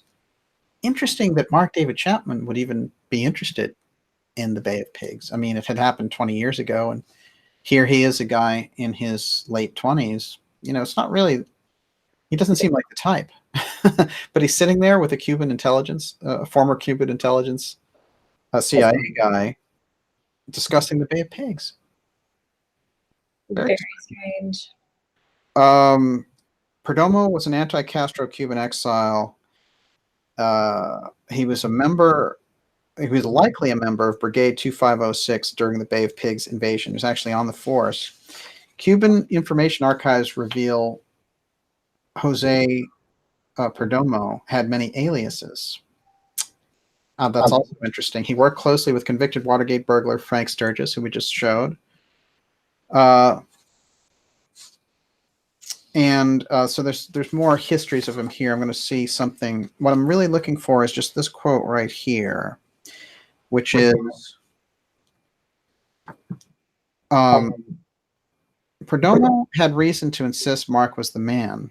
He had worked side by side with burglar Frank Sturgis for a decade on the CIA payroll. Sturgis misleadingly even claimed at one point that Perdomo was dead as kind of a cover for his operations. Imagine Perdomo was so invisible that he wasn't identified by name for more than 6 years. That is really exceptional. The information is mentioned in the book, The Love You Make. Okay, one other thing about this before I let it go. One of the things that they surmise here that could have happened is that Perdomo or another operative fired from the doorway leading to the service entrance shot Lennon, and that there are two series of shots, and that as Lennon ran away, basically shooting from that doorway seemed more plausible way to make those hits, since the autopsy was exited, grazed or missed Lennon and hit the glass lobby door. So he goes into the crime scene here, and he says that the kind of CIA training that they used is something called model psychosis. I do feel that the general story about Mark David Chapman does not hold up at all, and that the presence of a Cuban official for the CIA, retired supposedly, who had worked with Sturgis, who was a master of assassinations, that and the presence of The Catcher in the Rye, and even the fact that J.D. Salinger was a favorite of Hemingway, that this could have been some kind of that messaging in the background that you and I talk about, which is that stealth messaging that says, this is how this operation is going to go. And these are the people that they used. But in history, it's just Mark David Chapman was a lone loser. Somehow he had money enough to hang out in New York City and stay in expensive hotels. And then he shows up and blows Lennon away, and now he's in prison. And guess what? He's converted to Christianity. He's all set now. It's very strange. And we don't know all the little ritualistic things that these people use. And it's very possible that Catcher in the Rye has meanings in certain societies and kind of behind the scenes, because that happens in mystery schools too. Pieces of literature are looked at as very highly symbolic and almost like a powerful text. And so if you're not initiated into these things, you don't get it. But to people watching, they see that. If they're on the other side of that school, if they're opposing them, they see that that's a hit on them, and they know it because they're using a symbol in a certain way that sends a message. The public has no idea that's going on, but it's like two factions fighting and making it known to each other what's going on, right? Yes. So it's like that could very well be what's coming into play, but because we're not initiated, we're not getting everything. But the people who were meant to get the message, they got the message. They understand what The Catcher in the Rye means. They understand. They know exactly what it means. They know exactly what that means, and probably several other symbols that we could probably try to figure out. But there's other things there as well. Probably the time of the day, what was like all sorts of things. It would be, yeah. So. Oh, yes, interesting. One last look to close the segment at Chapman and The Catcher in the Rye. I will say this, which I find very interesting, is that Hemingway is mentioned in Catcher in the Rye. The main character disparages Hemingway and the book that he wrote and the main character in one of his books. That's a little bit interesting. That's really interesting, especially if these families, like the Hemingway family or the Kennedy family and the Bush family, if these are huge dynasties that have been fighting for a while, or kind of struggling for power for a while, we could be looking at some kind of power play. It's very possible if you start thinking in long strides, Right. in families and in dynasties that would be competing for a finite resource like power. You start thinking like maybe something's going on here. They're dancing in some way, but we just don't hear the music, but they're dancing. Timeline connection. Edgar Cayce predicts the Temple of Poseidon in Atlantis is going to rise. That it is rising. Hemingway's family locks into that. JFK and Hemingway have these backdoor communications through Bill Walton, as I've described. They also have some very interesting mutual associates like Gertrude Stein, who we talked about yesterday. Gertrude Stein has an association with Gurdjieff and Ouspensky because Gurdjieff is there in Paris in that period. So there's a mystery school connection straight up, not to mention the fact that William James is her mentor. Okay, we bring that forward. At a certain point, Ernest Hemingway gets his hands on this material about Atlantis, and he keeps it in a vault in Cuba at his villa. Finca Bahia, which means final vision. Hemingway leaves Cuba, comes here and feels the CIA is trailing him, shows up dead. Kennedy makes a very heartfelt statement about it. Mary Hemingway comes to the White House. Kennedy makes a daring plan originally to get the capsule out.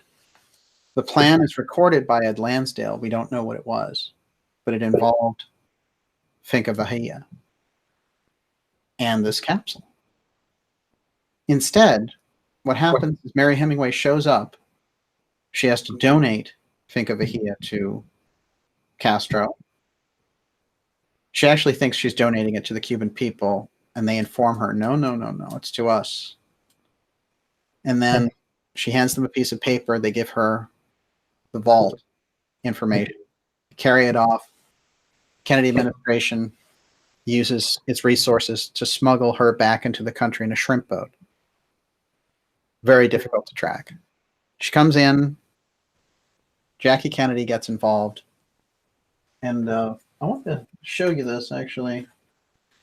I was very lucky to find this, but these are some old Life magazines here about Jackie Kennedy's wedding after Kennedy is assassinated to Aristotle Onassis, which is quite fascinating in itself.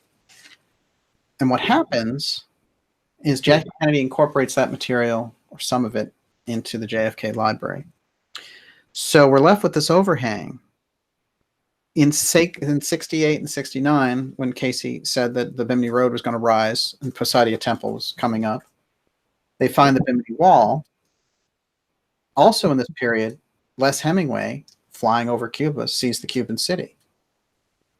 And then they put Paula Zalitsky, who runs this oceanography company later and finds those ruins. But at the time, she's stationed there off Cuba in 1968 by the Russians.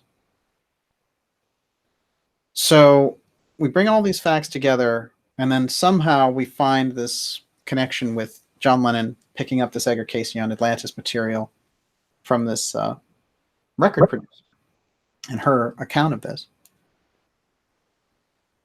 Lennon is hassled by the Nixon administration, but then he retires and he gets really into this Atlantis thing. He builds this Egyptian room, he consults psychics, and he buys lots in the Atlantic Ocean for when Atlantis is going to rise.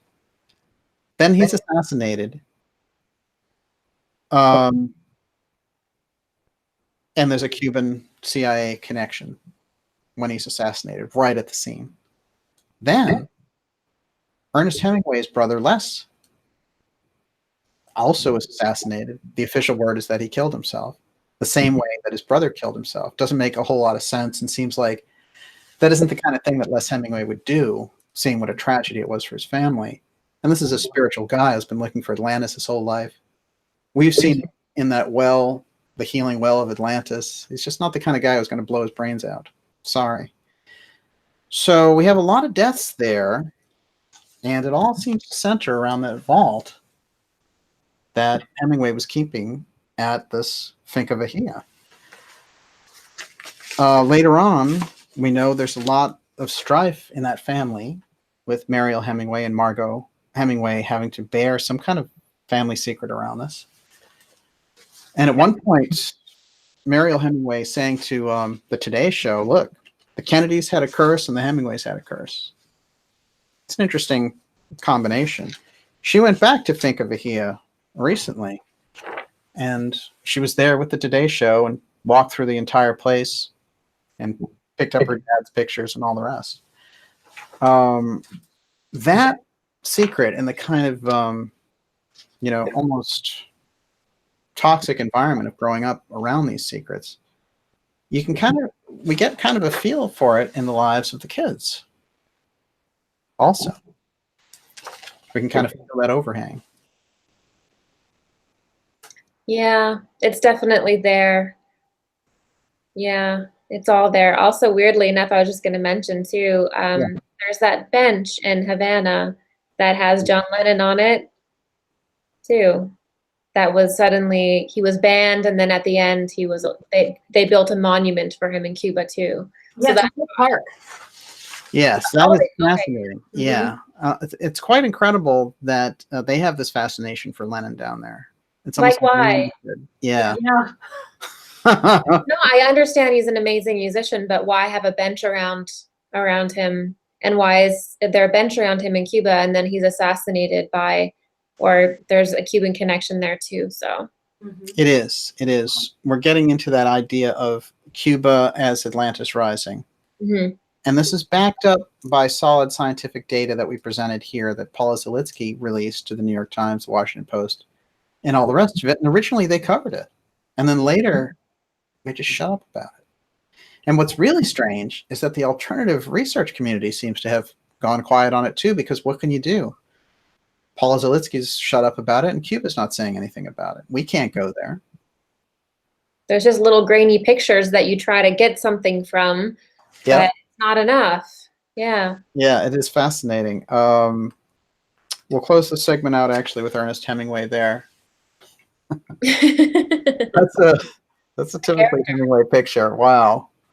What an amazing story, and how deep we are going with this, because the Atlantis Rising aspect and the people who were involved in it, and the kind of dead ends that they arrived at, very often being assassinated, claims, suicides, and all the rest, and zombie assassins, and MK Ultra, and The Catcher in the Rye. I mean, it's getting very obvious that we're looking at a situation where, very much like the UFO disclosure thing, but possibly even more secret, is the death lists around these things are just growing.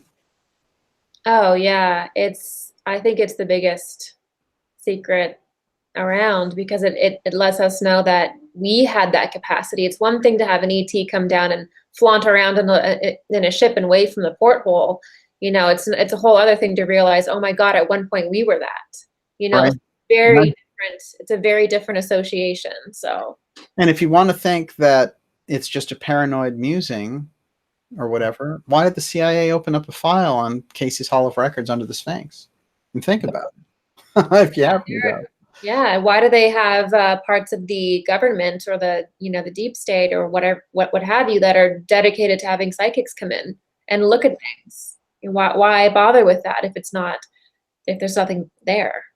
Absolutely fascinating. And with that, Miss Olivia, you are up. Okay. How are you doing over there, by the way? We have such fantastic questions, and we can go in a lot of different directions, but I'm going to start here. Okay. So Justin Thomas wanted to know Lennon's sighting, UFO sighting, Yes. timeline to the shooting. Well, as I understand it, the UFO that he saw was in 1974 with May Pang.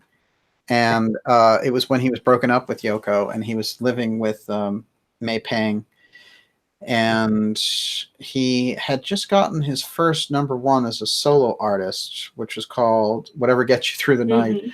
And they were there, and they saw it. They both saw it, but he saw it first, and he describes it. There's a great little YouTube clip of him describing this UFO.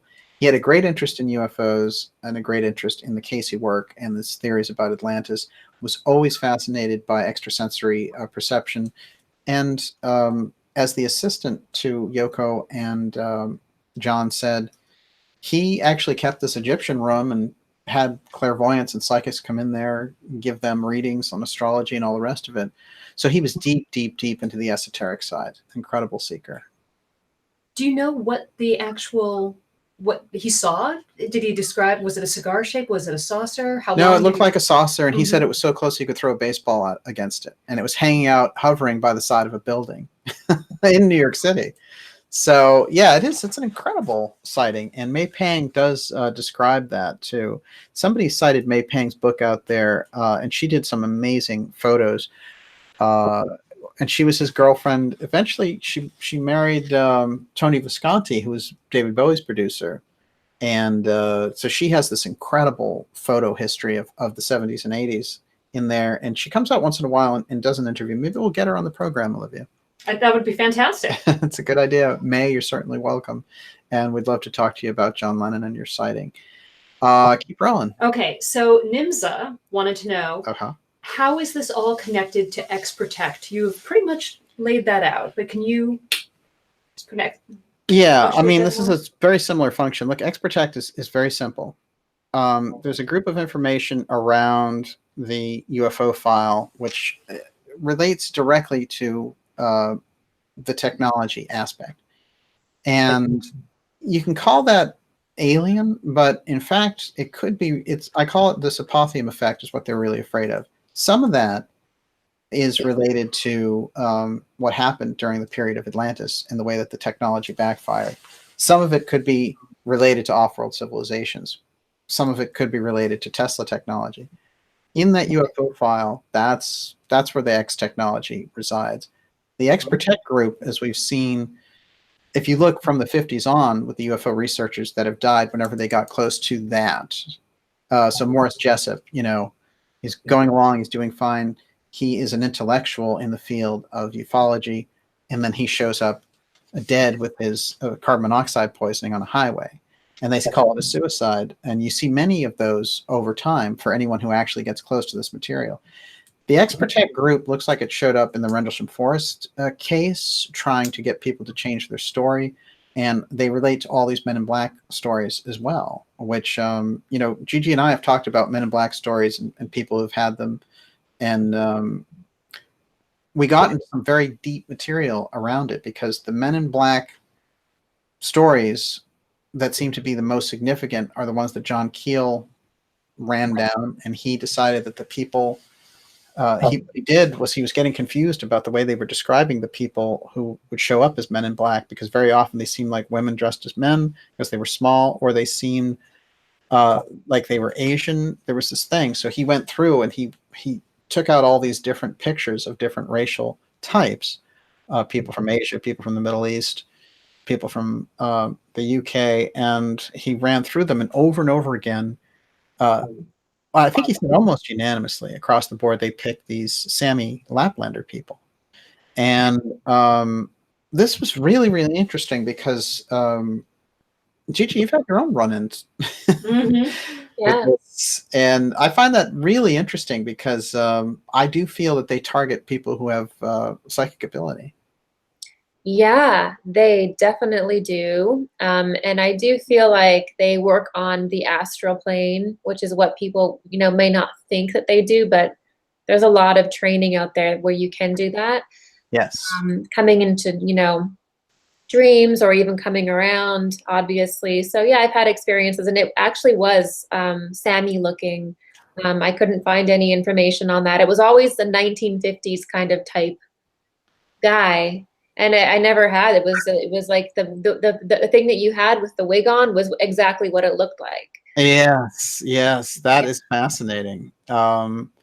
Well, and it's very interesting because when I did research on the Sami Laplander people, they had these incredible abilities for astral travel, and they had incredible indigenous abilities for magic, basically. So the idea that these Men in Black are disembodied, and that the X Protect people kind of can show up and then disappear and things of that nature, which would seem just off the charts or like someone was hallucinating. Where do you get those abilities from? Well, it's pretty interesting because if you knew a magical group and you could develop them who are very good at astral projection and things like that, you could use them for CIA operations around highly secret things to either intimidate witnesses or to actually spy on them, like when they did the CIA remote viewing programs. I mean, we have to kind of learn to think in those terms if we're going to get to the bottom of the types of things that these agencies are capable of, I think. No question about it. But wow, yeah, that's intriguing.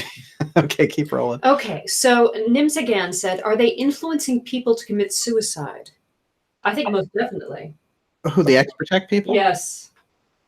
It depends. I mean, I would think they would try to kill them and make it look like suicide, but certainly, yeah, they could do things to destroy them. I mean, Gary Webb, I think, is an interesting case. That's more of a deep state assassination straight up, but they create the conditions where they could say, oh, he lost his job, so it was really looking bad and he decided to take his own life. That's what they did with Morris Jessup. And, I don't buy it. I don't buy the suicides whenever we get around this, like with Les Hemingway. It doesn't seem to me with that kind of family trauma that he would reenact his brother's suicide. This is a guy who was looking for Atlantis his whole life. It just doesn't add up. I think that those things are complete narrative fabrications. And they are, I mean, they're almost comical. You know, it's like laugh or cry. Okay. Although there, for certain artist types that would be prone to Melancholy? melancholy, yes. Sure. It would be a very easy thing. Listen, like a brujo or something like that, it would be the easiest thing to send. To kind of weigh on their. Yes, exactly. You know, whether, I mean, voodoo dolls, whatever, it's easy on the most, and they're practicing a very advanced form of black magic, of psychic control. True. So I think if a mere mortal can do it, whatever technology they have, it would be very simple. I think you're making a great point, actually. That, you know, it's funny because I always think of it in terms of them making it look like a suicide. But yes, they could weigh on somebody's depression and really heighten it. I don't know. What do you think of that, Gigi? I think that these things can happen, but you know, they'd have to target individuals where that already really exists. Right. So it working is not guaranteed. If you wanted to push someone to that level, they would have to be very close or within the spectrum to begin with, because anytime that magic is used, you can only accentuate what's already there. Mm-hmm. So they'd have to accentuate it to the point where, or it would just be kind of like a heavier load. So it is possible that these things can happen, but they can't add anything that you don't already have. Mm-hmm. So so they would profile you and know what your weaknesses were. Yeah, Mhm. absolutely. I think it's fascinating. I want a couple more questions. I want to remind me, Olivia, that I have a Paula Zalitsky quote about what she saw there as part of the Cuban city, and I want to bring that in. But you go ahead with a few more questions. Najat Madri. So David Rockefeller had to be the man behind the curtain pulling all these strings. What do you think? Well, I think Rockefeller takes a great interest. We did an episode on Nelson Rockefeller's art collection, which gives us a real understanding that they understood the X Steganography, and the Rockefellers are incredibly competitive and monopolistic. So something like the UFO file, something like X technology, something like Atlantis Rising, they would try to dominate it so that nobody else could get involved. So in that sense, absolutely yes. But I think that the Rockefellers are more part of a system for that. And, you know, I'll tell you what's fascinating, though, is that they have tried to control archaeology from different aspects, from everything from the Smithsonian to different people who are operating in the field. And we've seen Lawrence Rockefeller, get into the UFO field as well and try to dominate that. Now, they say Lawrence Rockefeller was the one who really was the Rockefeller with the heart and all the rest of it. And he could have been the one who kind of went off the plantation because he did work with some people and try to support some efforts like, you know, people like John Mack. But I think, yeah, the Rockefellers are certainly involved. I think it's tricky to attribute it to any one person. It makes us miss the point because these groups have coordinated activity, and they also can fight with each other. We've seen a lot of internecine warfare that happens among these groups. So there's a lot of human nature that gets involved also. So I would say it's certainly a lot more than just David Rockefeller, who's dead now, also along with Poppy Bush. Okay, keep rolling. Mirror 13 wanted to know if you asked Robert Merritt if he had any conversations with Nixon about Lennon. John Lennon didn't come up in my discussions with Robert Merritt. Merritt was, by and large, according to his own testimony, he was somebody who was an intelligence operative for the Houston plan. So he would get information on certain groups. So he would hang out with peace groups and come back and give Nixon that information. But he was also an incredibly kind of elite messenger. That is, when you can't trust people in the White House because you're under siege, you can't trust intelligence agencies because they want to take you down, you have to create your own, if you're the president, your own intelligence unit and have them do things and move documents and all the rest of it. So Merritt became a very trusted messenger. And I think that this is how he came into the possession of this whole time capsule idea, because he had to give time capsule information to Henry Kissinger. The Nixon time capsule story, I mean, it's a fascinating story because Merritt, we know that Merritt was there. And, you know, so it doesn't seem to me at the end of his life that Merritt would go off half-cocked and just kind of make up an alien story. But I do feel that, you know, certainly the Lennon thing never came up. But I'll tell you what's also interesting about Merritt is that I didn't sense he was particularly interested in UFOs, which is interesting because, you know, a lot of these people come out as whistleblowers, they make it a whole career and all the rest of it.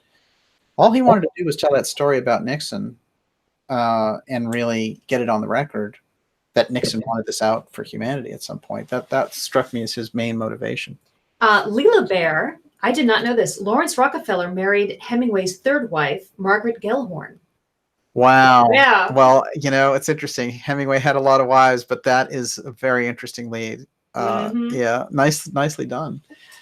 I mean, a lot of these people operate in these interlocking ways. I mean, think about Onassis marrying Jackie Kennedy. It's quite interesting because Onassis is associated for years and years with drug trafficking and all these other things, but he was one of the most powerful men in the world.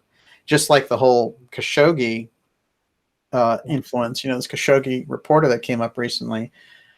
Well, interestingly enough, you know, there's another Khashoggi in his family who was the biggest arms dealer and basically the richest man in the world through the 70s, 80s, and 90s. And he had all this whole association with Dodi Fayed and this whole thing about Princess Diana that was happening. So these forces, when they operate on that level, you know, they interact with each other, they kind of interlock, and it's fascinating to see those connections. So that's a good one, though. Thank you for that. Okay, keep rolling. Okay, Kay Tower wants to know, what does Gigi think or intuit about Yoko Ono? Was she a handler? I've never ever thought about that. It is interesting when you mention that, and she was ahead of him when, you know, they were leaving the hotel. That's really interesting. Yeah. You know, that's an interesting little factor.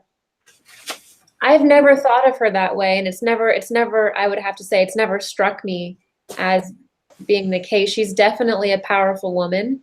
Yeah. And I would be capable of that. I do get the sense that she would have been very kind of domineering as a partner. And she was very controlling of his life. That wouldn't actually surprise me if she was. What do you think, DJ? Well, this is it. You know, Yoko Ono is a whole mystery in herself. But if anything, I think that she also had, you know, developed a target on her from these intelligence agencies as well for the type of protests and stuff that she was involved in with John. So no, she certainly had that kind of incredible domineering effect over Lennon. But no, I never saw her as any kind of intelligence operative. She seemed to me highly motivated, you know, to make a lot of money and be an outrageous artist. So she seemed to have accomplished both. Yeah, she never struck me as being that connected, but like I can see why you would think that because she's kind of more of a domineering woman. So I can see why that connection would be there. Yeah. Yeah. I definitely, I mean, that's what you would do with a guy like Lennon, and you'd give him something very domineering and like, you know, but no, they seem to have some kind of incredible karmic lock. And I think really she literally was his mother in a past life. Well, that could be. It's pretty obvious. I don't know much about Yoko Ono at all. Yeah. Somebody said she's from a powerful Japanese banking family. So that's intriguing. Yeah, she came from money. There's no question about it. She was older. She was 7 years older than Lennon, but there's no question that he couldn't get by without her. So there's some kind of like poetic magic to their relationship. His personality changed when he got with her too. So that's why you would think as well. Yeah. Oh, I think you have to look at it. There's no question about it. Okay, keep rolling. Okay, Marco Zerpa wants to know who was selling the lots of Rising Atlantis, and Grandma Tippy Toes wanted to know who inherited those lots in the ocean. Well, what's interesting, I had an article where Lennon's Island got sold recently, one of those islands. But that was already an island. It was already above water. In terms of the lots, it's a very complicated process. When Les Hemingway did it, he got a piece in open international waters off Jamaica, and he called it New Atlantis. And they said, basically, you're going to have to get that out of there.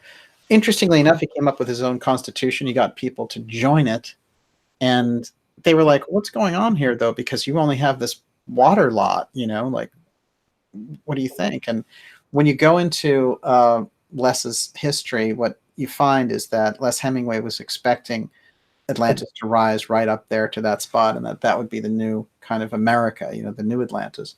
And he called it New Atlantis, and he even put a charter together for a constitution and all the rest of it. He took it very seriously. It was the great mission of his life. So in terms of how he got it, it's a complex process if you go to buy something that's in international waters. There's a number of different things. You might have stuff that, the UK has access to. They might be willing to sell off certain things, but obviously there's a certain amount of tourism and lots in the Atlantic Ocean that you can buy for that. So I would agree with you. From what I've looked at so far, it is a complex process. It's there's not like you go to the UN and say, I want this lot in the ocean. You have to figure out who's running that particular territory. But I'll tell you one thing, wouldn't it be fascinating to find out around Bimini who's buying up the land or the lots around Bimini? That would be a great investigation, and it's probably where we're going to have to go next. Okay, so I want to remind everyone that you're watching the Dark Journalist show. We're here with GIGI Young, who is giving us some incredible insights. I want to invite everyone to go to gigiyoung.com and to sign up for your intuitive training course. This is interesting, Gigi, because I don't think there's anything quite like it out there. And you're running the course yourself. Yeah, I wrote it and did everything. It's a video course. It's in modules, so you can buy one at a time, and you also get access to a live Q&A that we do together to have any intuition development questions that you have. And obviously, even if you just want to be more creative or have better relationships, like intuition is not just about being some prolific psychic. It's just about kind of being more in touch with yourself. Yeah, absolutely. What I think is interesting too is you're teaching it. This is like personal development course, but I'd be very curious what would happen if there was something along this line that you're doing, and that you would maybe expand out into it to do a Atlantis Rising group that could look at this. And That'd be amazing. Yeah, that's exactly. I can really picture you doing that. I actually have something that I was going to do like in the new year, sort of around this, it's kind of like that, but I do hope to expand it into a school and do larger and larger things with it. Hopefully over time, cool things like that. Well, you've gone from doing you're still doing your YouTube channel, but you've gone from spreading these ideas. You've done the one-on-one counseling with psychic stuff, and now you're moving into teaching. So it's like a literal progression, the way you've put this together. Yeah, it is I put my time in doing all of the one-on-one stuff, really cultivated that. And yeah, now I can't do both, so I chose to sort of go and do media and teaching, and I'm really happy with it. So I like it. It suits you, and and of course your contributions to what we do in the X series are remarkable, and that really is, it's interesting because it's rich dividends over time. Like you were saying, we don't always know what it means when it comes in, but wow, we've seen some things really pay off. Yes, it's nonlinear, yeah. And Absolutely. I'm definitely glad to help, because I do feel like it's really important information. So it's a great combination of your psychic investigation, your psychic archaeology, and the research I can bring in around it. When we bring those two things together, I think it is, it just becomes very powerful. For sure. So, yeah, lots of things are moving. Yeah. now we're moving.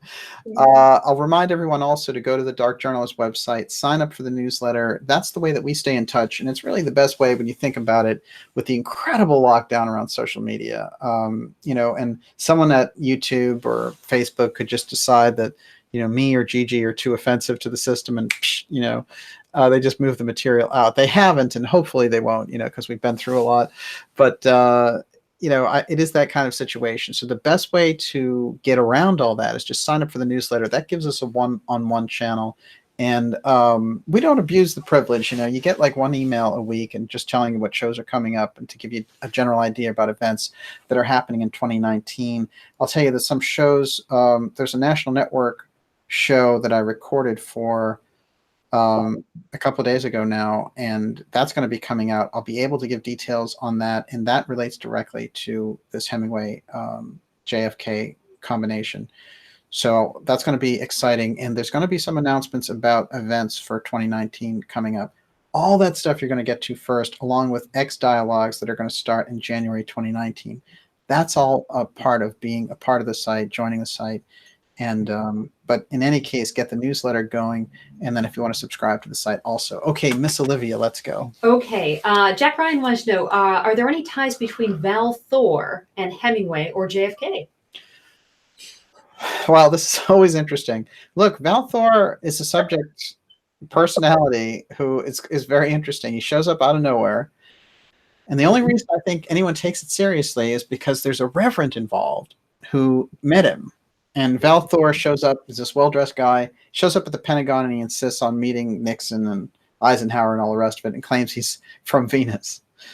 Now, this could also be kind of one of those weird echo stories. What I do find interesting about the Val Thor stories is that Frank Stranges, who brought the story forward in the 60s, at the end of his life, was still talking about it.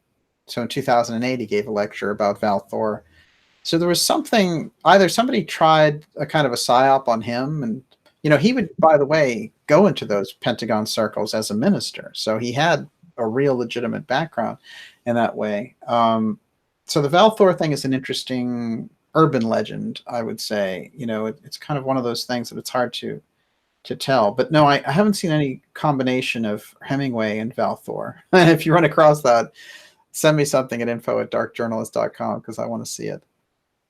Okay, keep rolling. DT Biello wants to know, was Reagan interested in Atlantis, Nancy and Jean Dixon connection? Well, you've got that right, that Jean Dixon almost visited the Reagan White House as much or more as the Nixon White House. And Nancy was a little more open about the things that she did. She got caught up in an astrology scandal when there was an astrology reader after Nixon, after the assassination attempt on Reagan. Nancy was like, forget it. We're moving in this astrologer to like plan these moves out. And she had that. But that there was a vindictive chief of staff who we've done some, we've watched some videos about, and Don Regan. And he is quite a bitter character back there who was chief of staff for a little while for Reagan.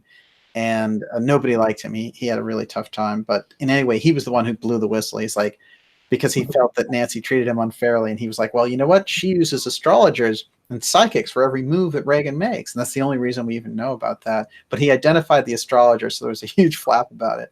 But we know that Jean Dixon was deep in there. Look, Jean Dixon gave psychic readings to FDR during World War II, all the way through to 1988 with Ronald Reagan. So I feel, I've put this on the record before, that I feel like Jean Dixon was at one point the most powerful woman in the world, because the weight of her opinions would generate policy decisions from the president of the United States. That's pretty good. But certainly, there's a deep understanding of that. I will say this about Reagan. Two things that are very unusual. One, that he was largely influenced by Manly P. Hall and Manly P. Hall's description of an initiate who helped get the Constitution crafted, because it was they were about to break out in debate and just give up, and this very unusual figure showed up and brought it all together. By the way, Manly P. Hall identifies another story where that very strange figure stayed literally about 10 minutes from here in Cambridge, and Benjamin Franklin and George Washington came to visit him. And everyone thought before they showed up he was a strange guy because he didn't eat much. He had a very unusual diet. He had kind of a glowing appearance. and they were like, it's some foreign historian or something. And Benjamin Franklin and George Washington showed up and was like, oh, we know him, you know. They came here to figure out a draft for the flag, and he was here waiting for them. So this is a very unusual mystery school initiate who showed up during this American Revolution period. Reagan was very interested in that story. And also his favorite book, which is a very mystical book, is that Printer of Udals. If you really read that book, you know there's a lot of intellectual esoteric history in there. There's the lead for a good book. Try that one. Okay, keep going. He Larvey Coswald. Okay, to what extent is it, I know, is Atlantis rising above sea level, or is it our divine vibrations that are actually rising? At what point do we take the most ironic name and say, your name is too ironic for us to take your question? No, that's a good one. It's a great question. Look, here's the interesting thing. This is a good one for GIGI. GIGI, the mystery schools through Edgar Cayce let us know in the public here that land was going to appear off the East Coast and be associated with the landmass that had gone down Atlantis. As above, so below. There's nothing new under the sun. These cycles go around, land comes down, land comes up. The impact of Atlantis rising off the East Coast, obviously, you know, anytime there's land involved, there's a political situation. But if it's Atlantean land, while they're looking for temples, they're looking for things that survived the deluge.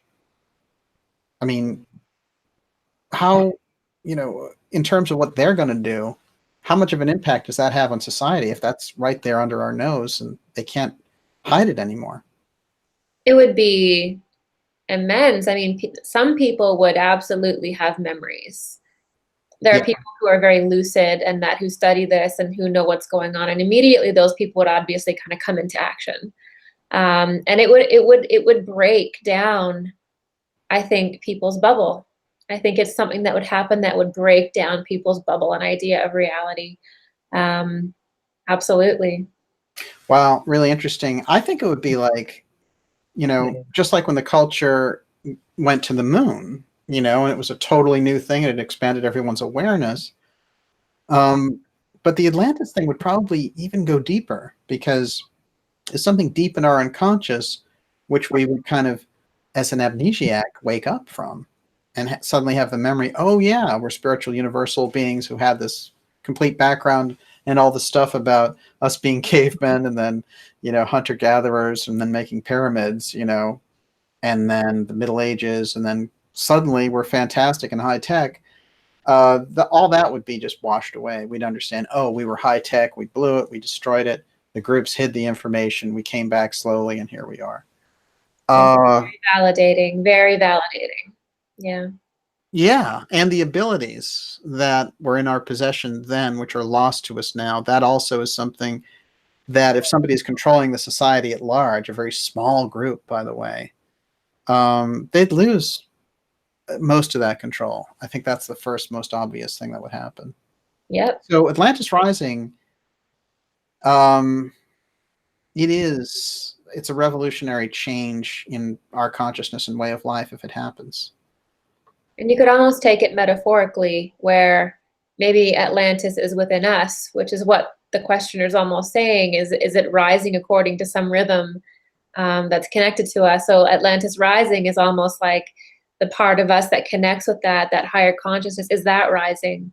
So, you know, you make a really good point, because one of the things that you know, Bivol and Graham Hancock and those guys found out was that the mirror on the ground of the Great Pyramid of the Sphinx and that everything was basically reflecting Orion, like a mirror coming down on it.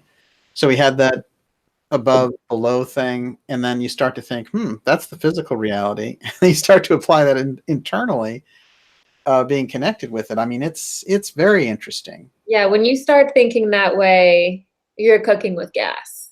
You're starting when you start to think that way, you're thinking like a god, essentially, is what's going on. You're thinking on many different levels. It's the definition of multidimensionality when you can think like that, when you can dance in that way with the macro, the micro, all that, and you can see what's in between. That's what makes Atlantis rise. That's 5D time. That's That's 5D thought right there. Olivia, make a quote of the night. Gigi saying to DJ, "You're thinking like a god." I like it. All right, now we're rolling. That is very interesting. I want to say here that this is our third episode on this connection with Ernest Hemingway and Atlantis and Bimini. And there is a mystery school tradition that they reminded us about Atlantis. They let that information out. And the timing sometimes has been strained because they had to rush it because the scientific materialism was blocking off any notion that we would have that we were spiritual beings or there's any real spiritual foundation to society. And so at times this information has come out in kind of wild ways because I don't think those mystery schools have always agreed with how to do it.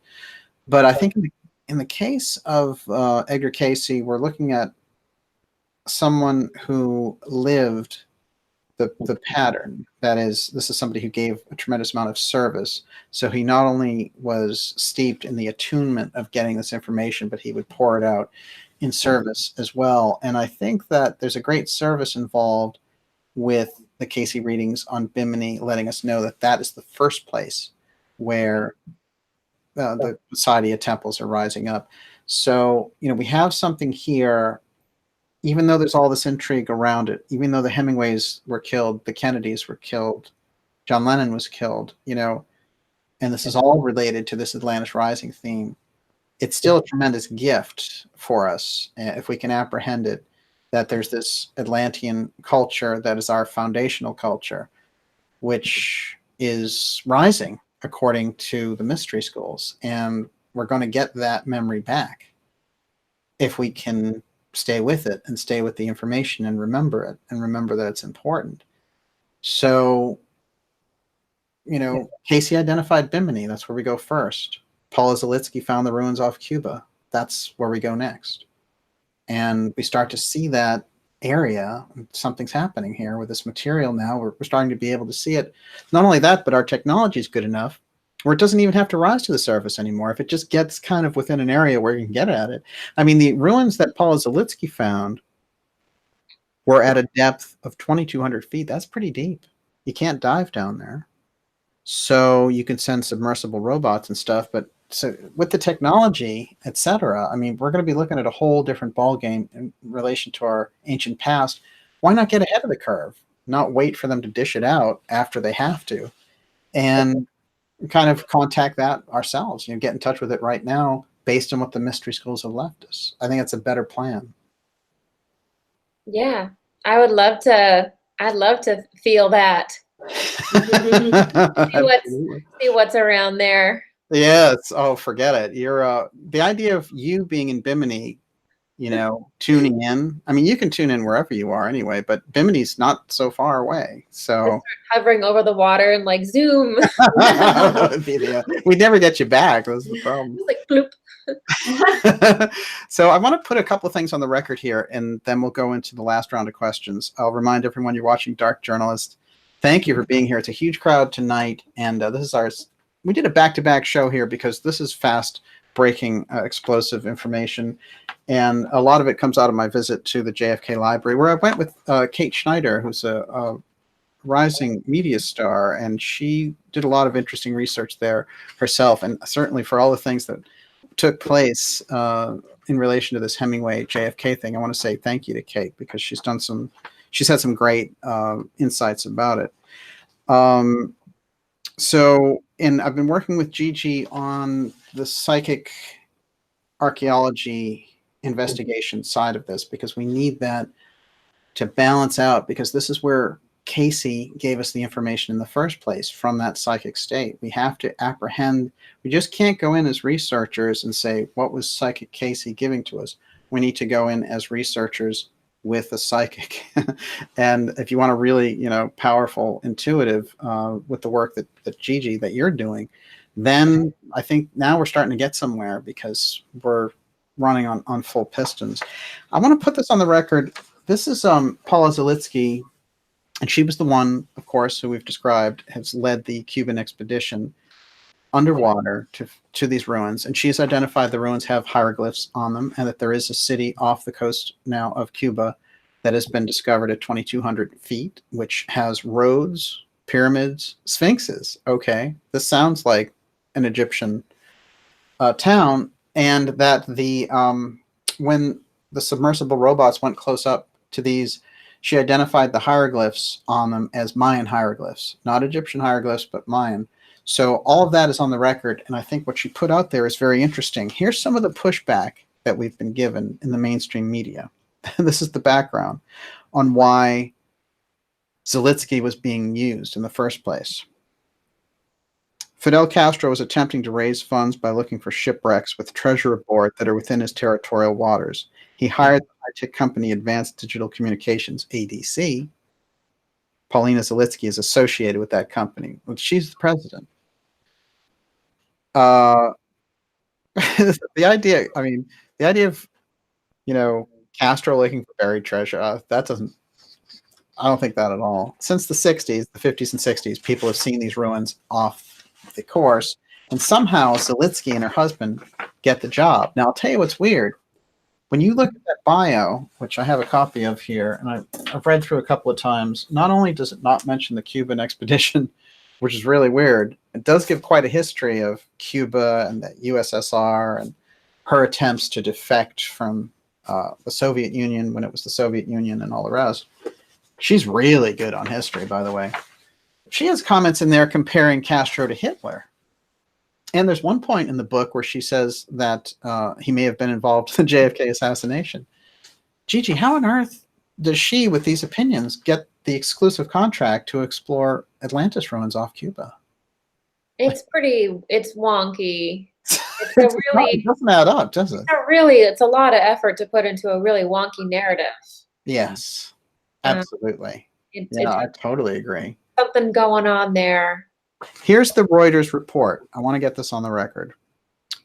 About Zalitsky's company's discovery off Cuba. Quote, Reuters.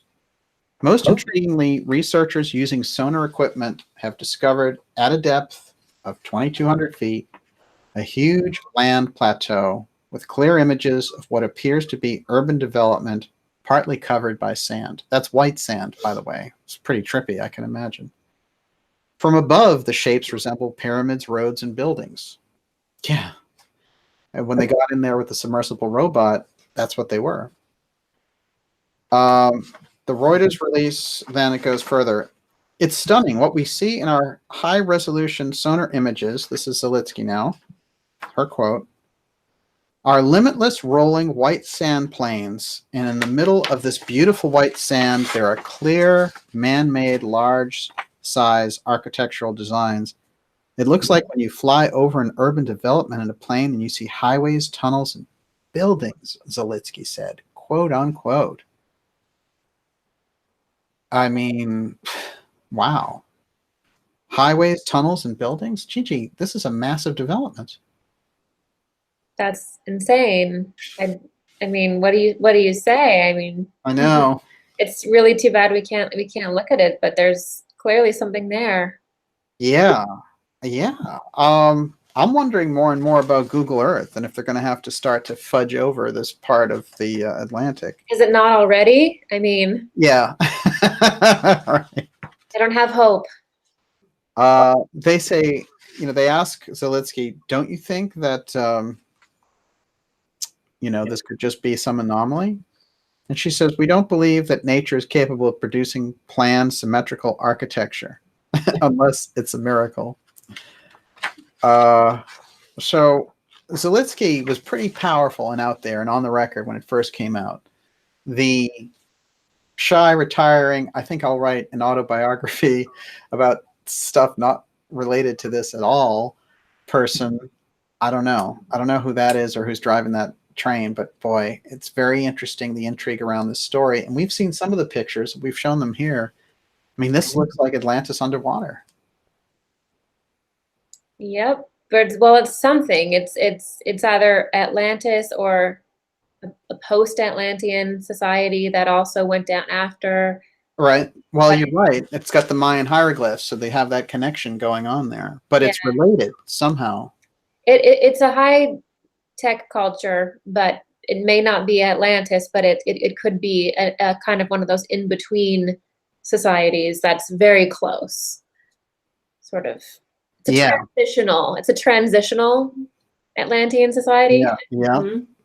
Yeah, it's interesting. When you think of Cuba and you think of Atlantis from a psychic research angle, what kind of impressions do you get? See, whenever I feel into Cuba, I don't so much get like a glaring Atlantean vibe. I get kind of like a post, for me personally, like kind of like a post. There's a huge time period that we're looking at, and I think that we're calling it Atlantis in the way that like Manly P. Hall talks about Atlantis as like a kind of like a culture, a way of being. So in that sense, I would say that, yeah, it's definitely characteristically Atlantis, but I don't know, I don't get the same feeling from it that it is the same landmass. I feel like it's after, for whatever reason. For me, it feels later to me, like there's been changes that have occurred that it would reflect if we were to compare. That's really interesting, actually. But the Bimini Wall, which Cayce said the Temple of Poseidon would be rising up there, how do you feel about that? I'd have to feel it and really look at more pictures, but I would lean more towards that being probably the original Atlantis. That feels more like it. Yeah, like I think that that's probably closer to that. I'd have to really feel in there. But the Cuba one feels a little bit later to me. For I don't know why, it just does. Oh yeah, absolutely, absolutely. You and I are going to do a very special episode on the serpent mounds. This is something that's coming up, so maybe we're going to get some Atlantean answers in that as well. So I want everyone to look forward to that. We'll take the last round of questions here. You're watching Dark Journalist. It's a fantastic crowd tonight. We had a lot of excellent questions. This is well, the show is part 38, but it's a two-parter here. It's actually part of a three-part episode since last Saturday, but we're going to continue all through December covering the JFK Hemingway Atlantis Rising connection here. And of course, we're going to pull Gigi back as much as we can for these shows when she's free to do it with us. And Miss Olivia, you're up. Okay, so Tamara wants to know, Gigi, what do you sense about the Eye of Sahara and our ancient past? Now, what on earth is the Eye of Sahara? Well, this is all the rage. Yeah. You've got to... This is an interesting thing. People are starting to attribute the Atlantis in the Sahara. Oh, no. Yeah. I don't know about that. Yeah. The thing is that there were actually lots of really interesting cultures going on. We focused a lot on Atlantis and Mu and Lemuria, but there were really interesting things going on all over the place. So there could definitely be something there.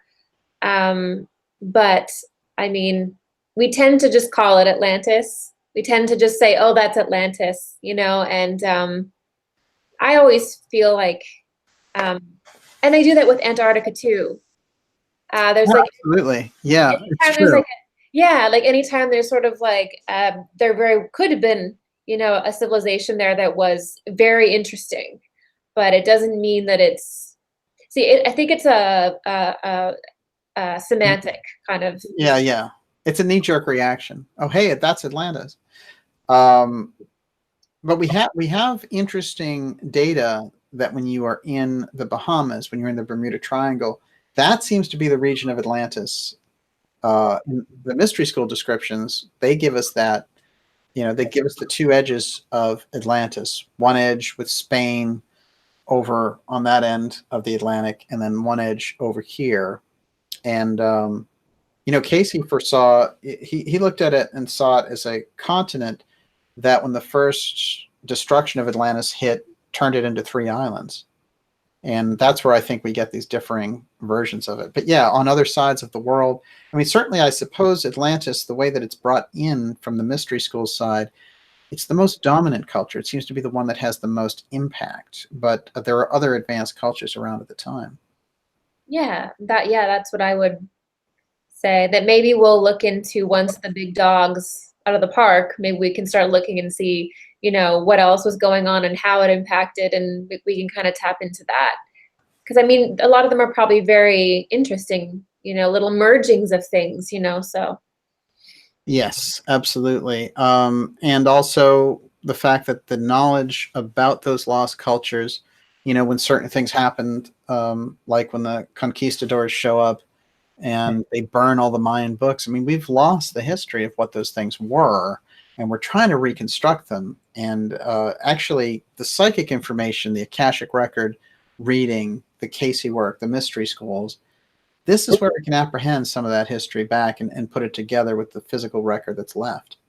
I think it's the only way at this point is to reach in there, and then hopefully we can create a momentum where everybody just brings out their inner Cayce a little bit and starts to play and starts to experiment and like use your dream time to connect with your spirit and other lives and start getting into that. Because that's when things start moving quickly. I saw Carl Jung made a quote out there: serpent worship was a worldwide religion at one time. Very interesting. Considering the serpent mound stuff that I mentioned, that's going to be a pretty fascinating thing to look at. Miss Olivia, the final 2 questions for tonight. Okay, so James Clements wants to know what GIGI has to say about the seismic wave event heard around the world on November 11th. And Global Dom said, earthquakes are shaking us free from the dark grid. That's a good way to look at it. Yeah, right. It's a positive thing. Yeah, well, it's right on the fault line there, obviously. Alaska is, BC and California.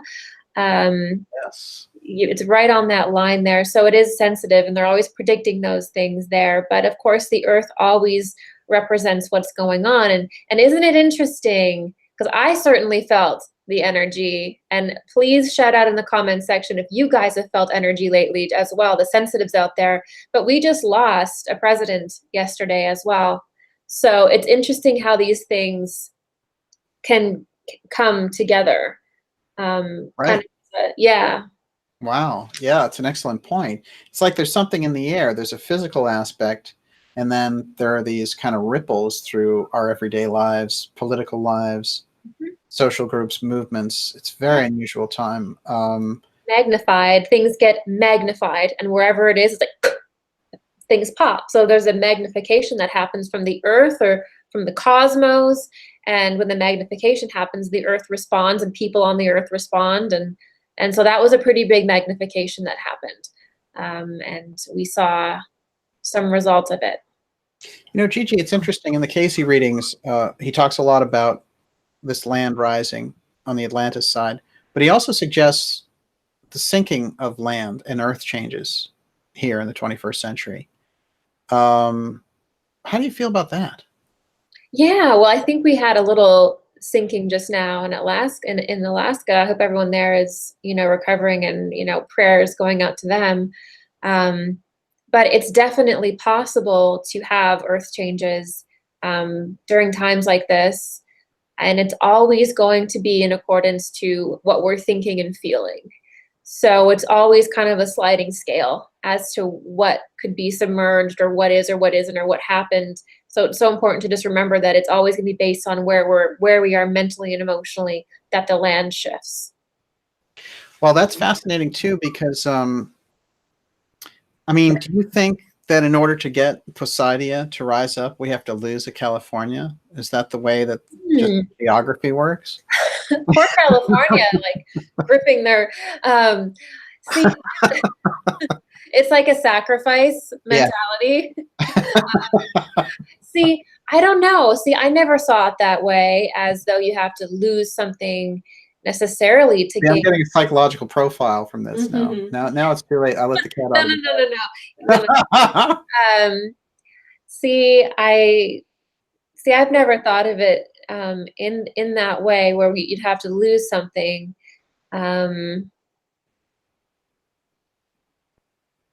It's possible that shifts like that would happen, but I've never seen it as an exact transaction like that. There's an obscure Cayce reading where he says the greater portion of Japan must go into the sea.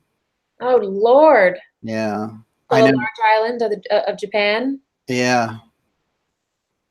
So we know that it's had tremendous earthquakes. It had the Fukushima meltdown in 2011. They've had tremendous issues there.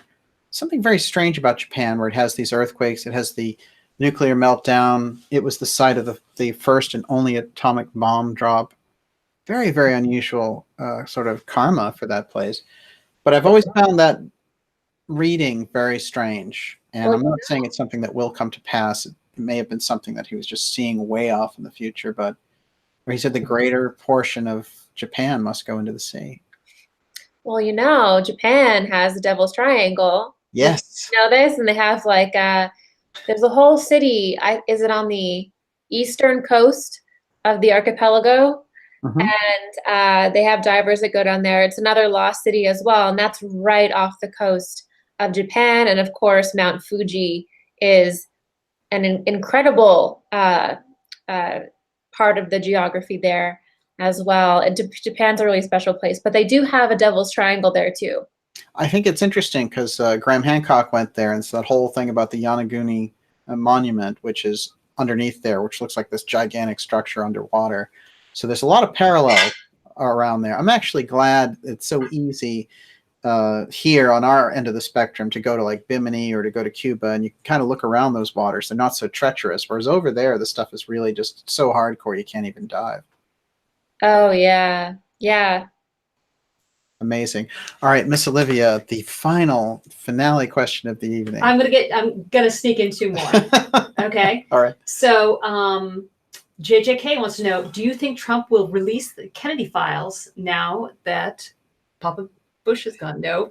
No, I always thought that was a weird myth. That was one of those kind of Q style myths that like the reason that Trump wouldn't give out the JFK records is that, you know, George H.W. Bush had to die first. It was like a stall tactic from somewhere.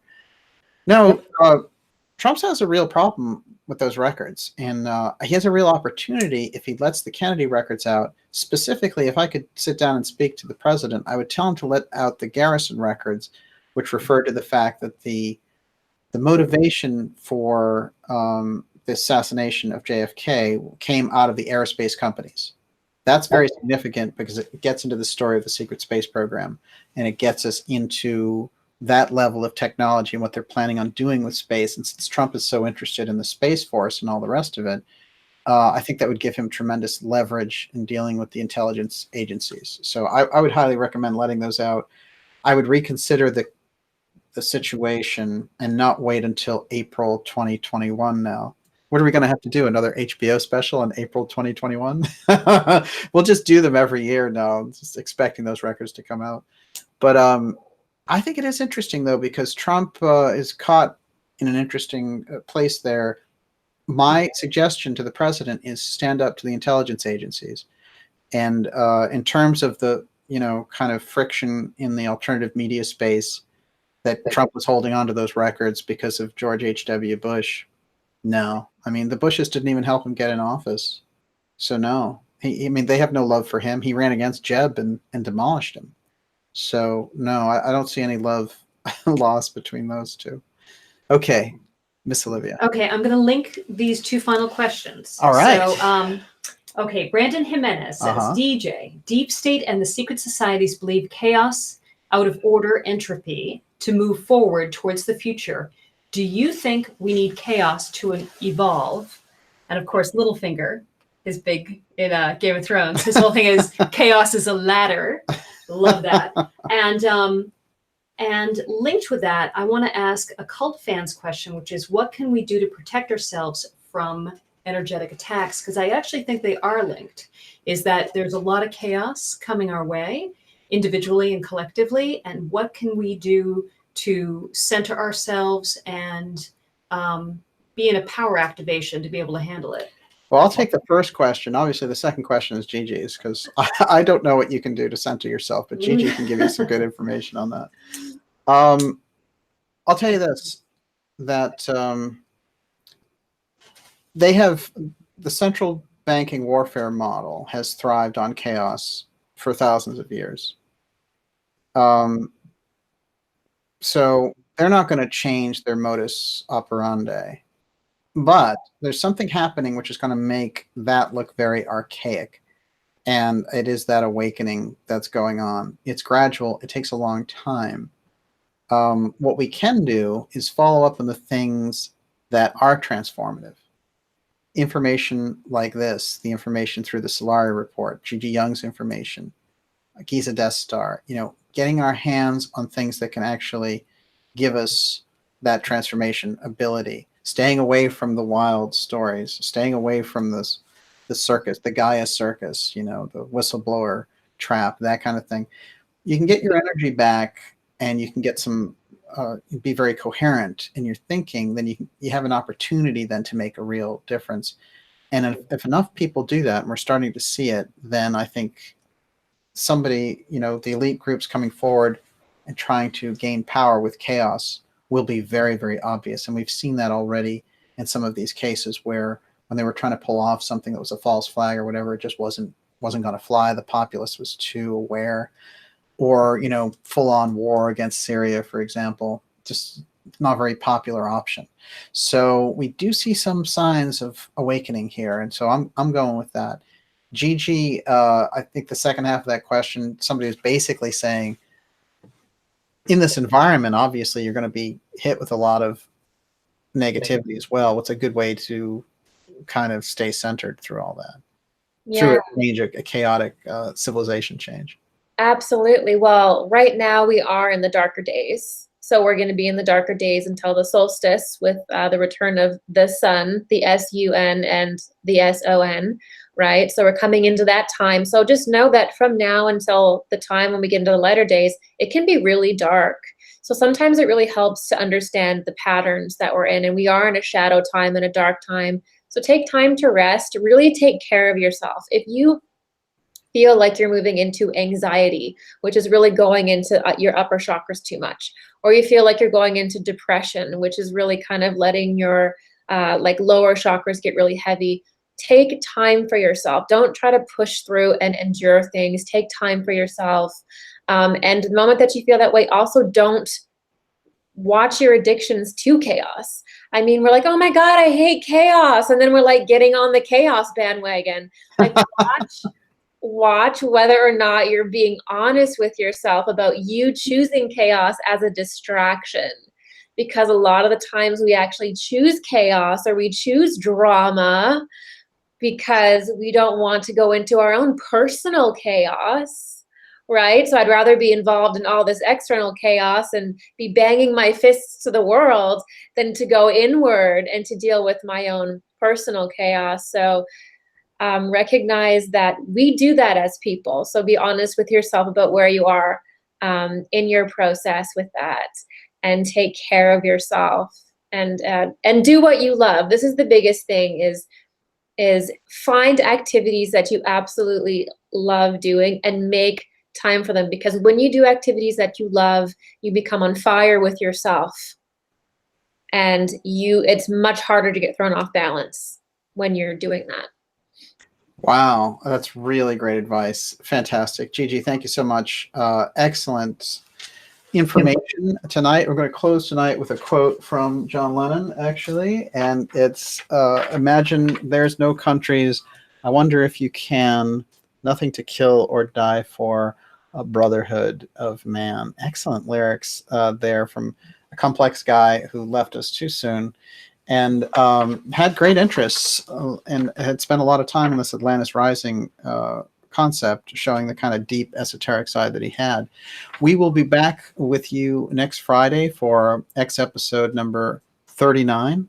And we're going deep into the end zone for this Ernest Hemingway, JFK, Atlantis Rising connection. Some big surprises coming up for everyone here in December. Gigi, we're going to have you come back on January 1st to launch 2019. And we're going to go in, at that point. I mean, I already sort of know what we're going to talk about, but when we get off air, we're going to talk a little bit about that. And it's great to have you here. I want everyone to go to GG Young and to sign up for your courses. They can sign up for your course now going forward into December and January, right? Yep. You can sign up anytime. And I'd love to have you. Come on down. Come on down. And of course, she's on YouTube. GG Young videos, amazing work there. Thank you, everyone. Shout out Of course, Carly's out there, Dimensions and Beyond, fantastic. Carly is the best. Carly, we're looking for your podcast, your next episode. Come on, where is it? I'm looking for it. Najat, thank you so much. Great stuff out there. Everyone on Twitter, by the way, we're doing a lot on Twitter, and it's Dark Journalist, at Dark Journalist on Twitter. And so on that front, also facebook.com/Dark Journalist. You can follow some of the updates we have going on there. It's excellent to have everyone out there. Christine Taggart, fantastic. Kate Schneider is out there. Kate is doing some great work. Fantastic to have you there. We will see you next week, and have a fantastic Sunday, everyone. And thanks again, Gigi. Thank you. All right.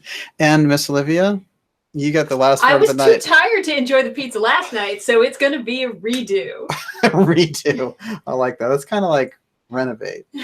Beatles on vinyl, somebody says. JJK.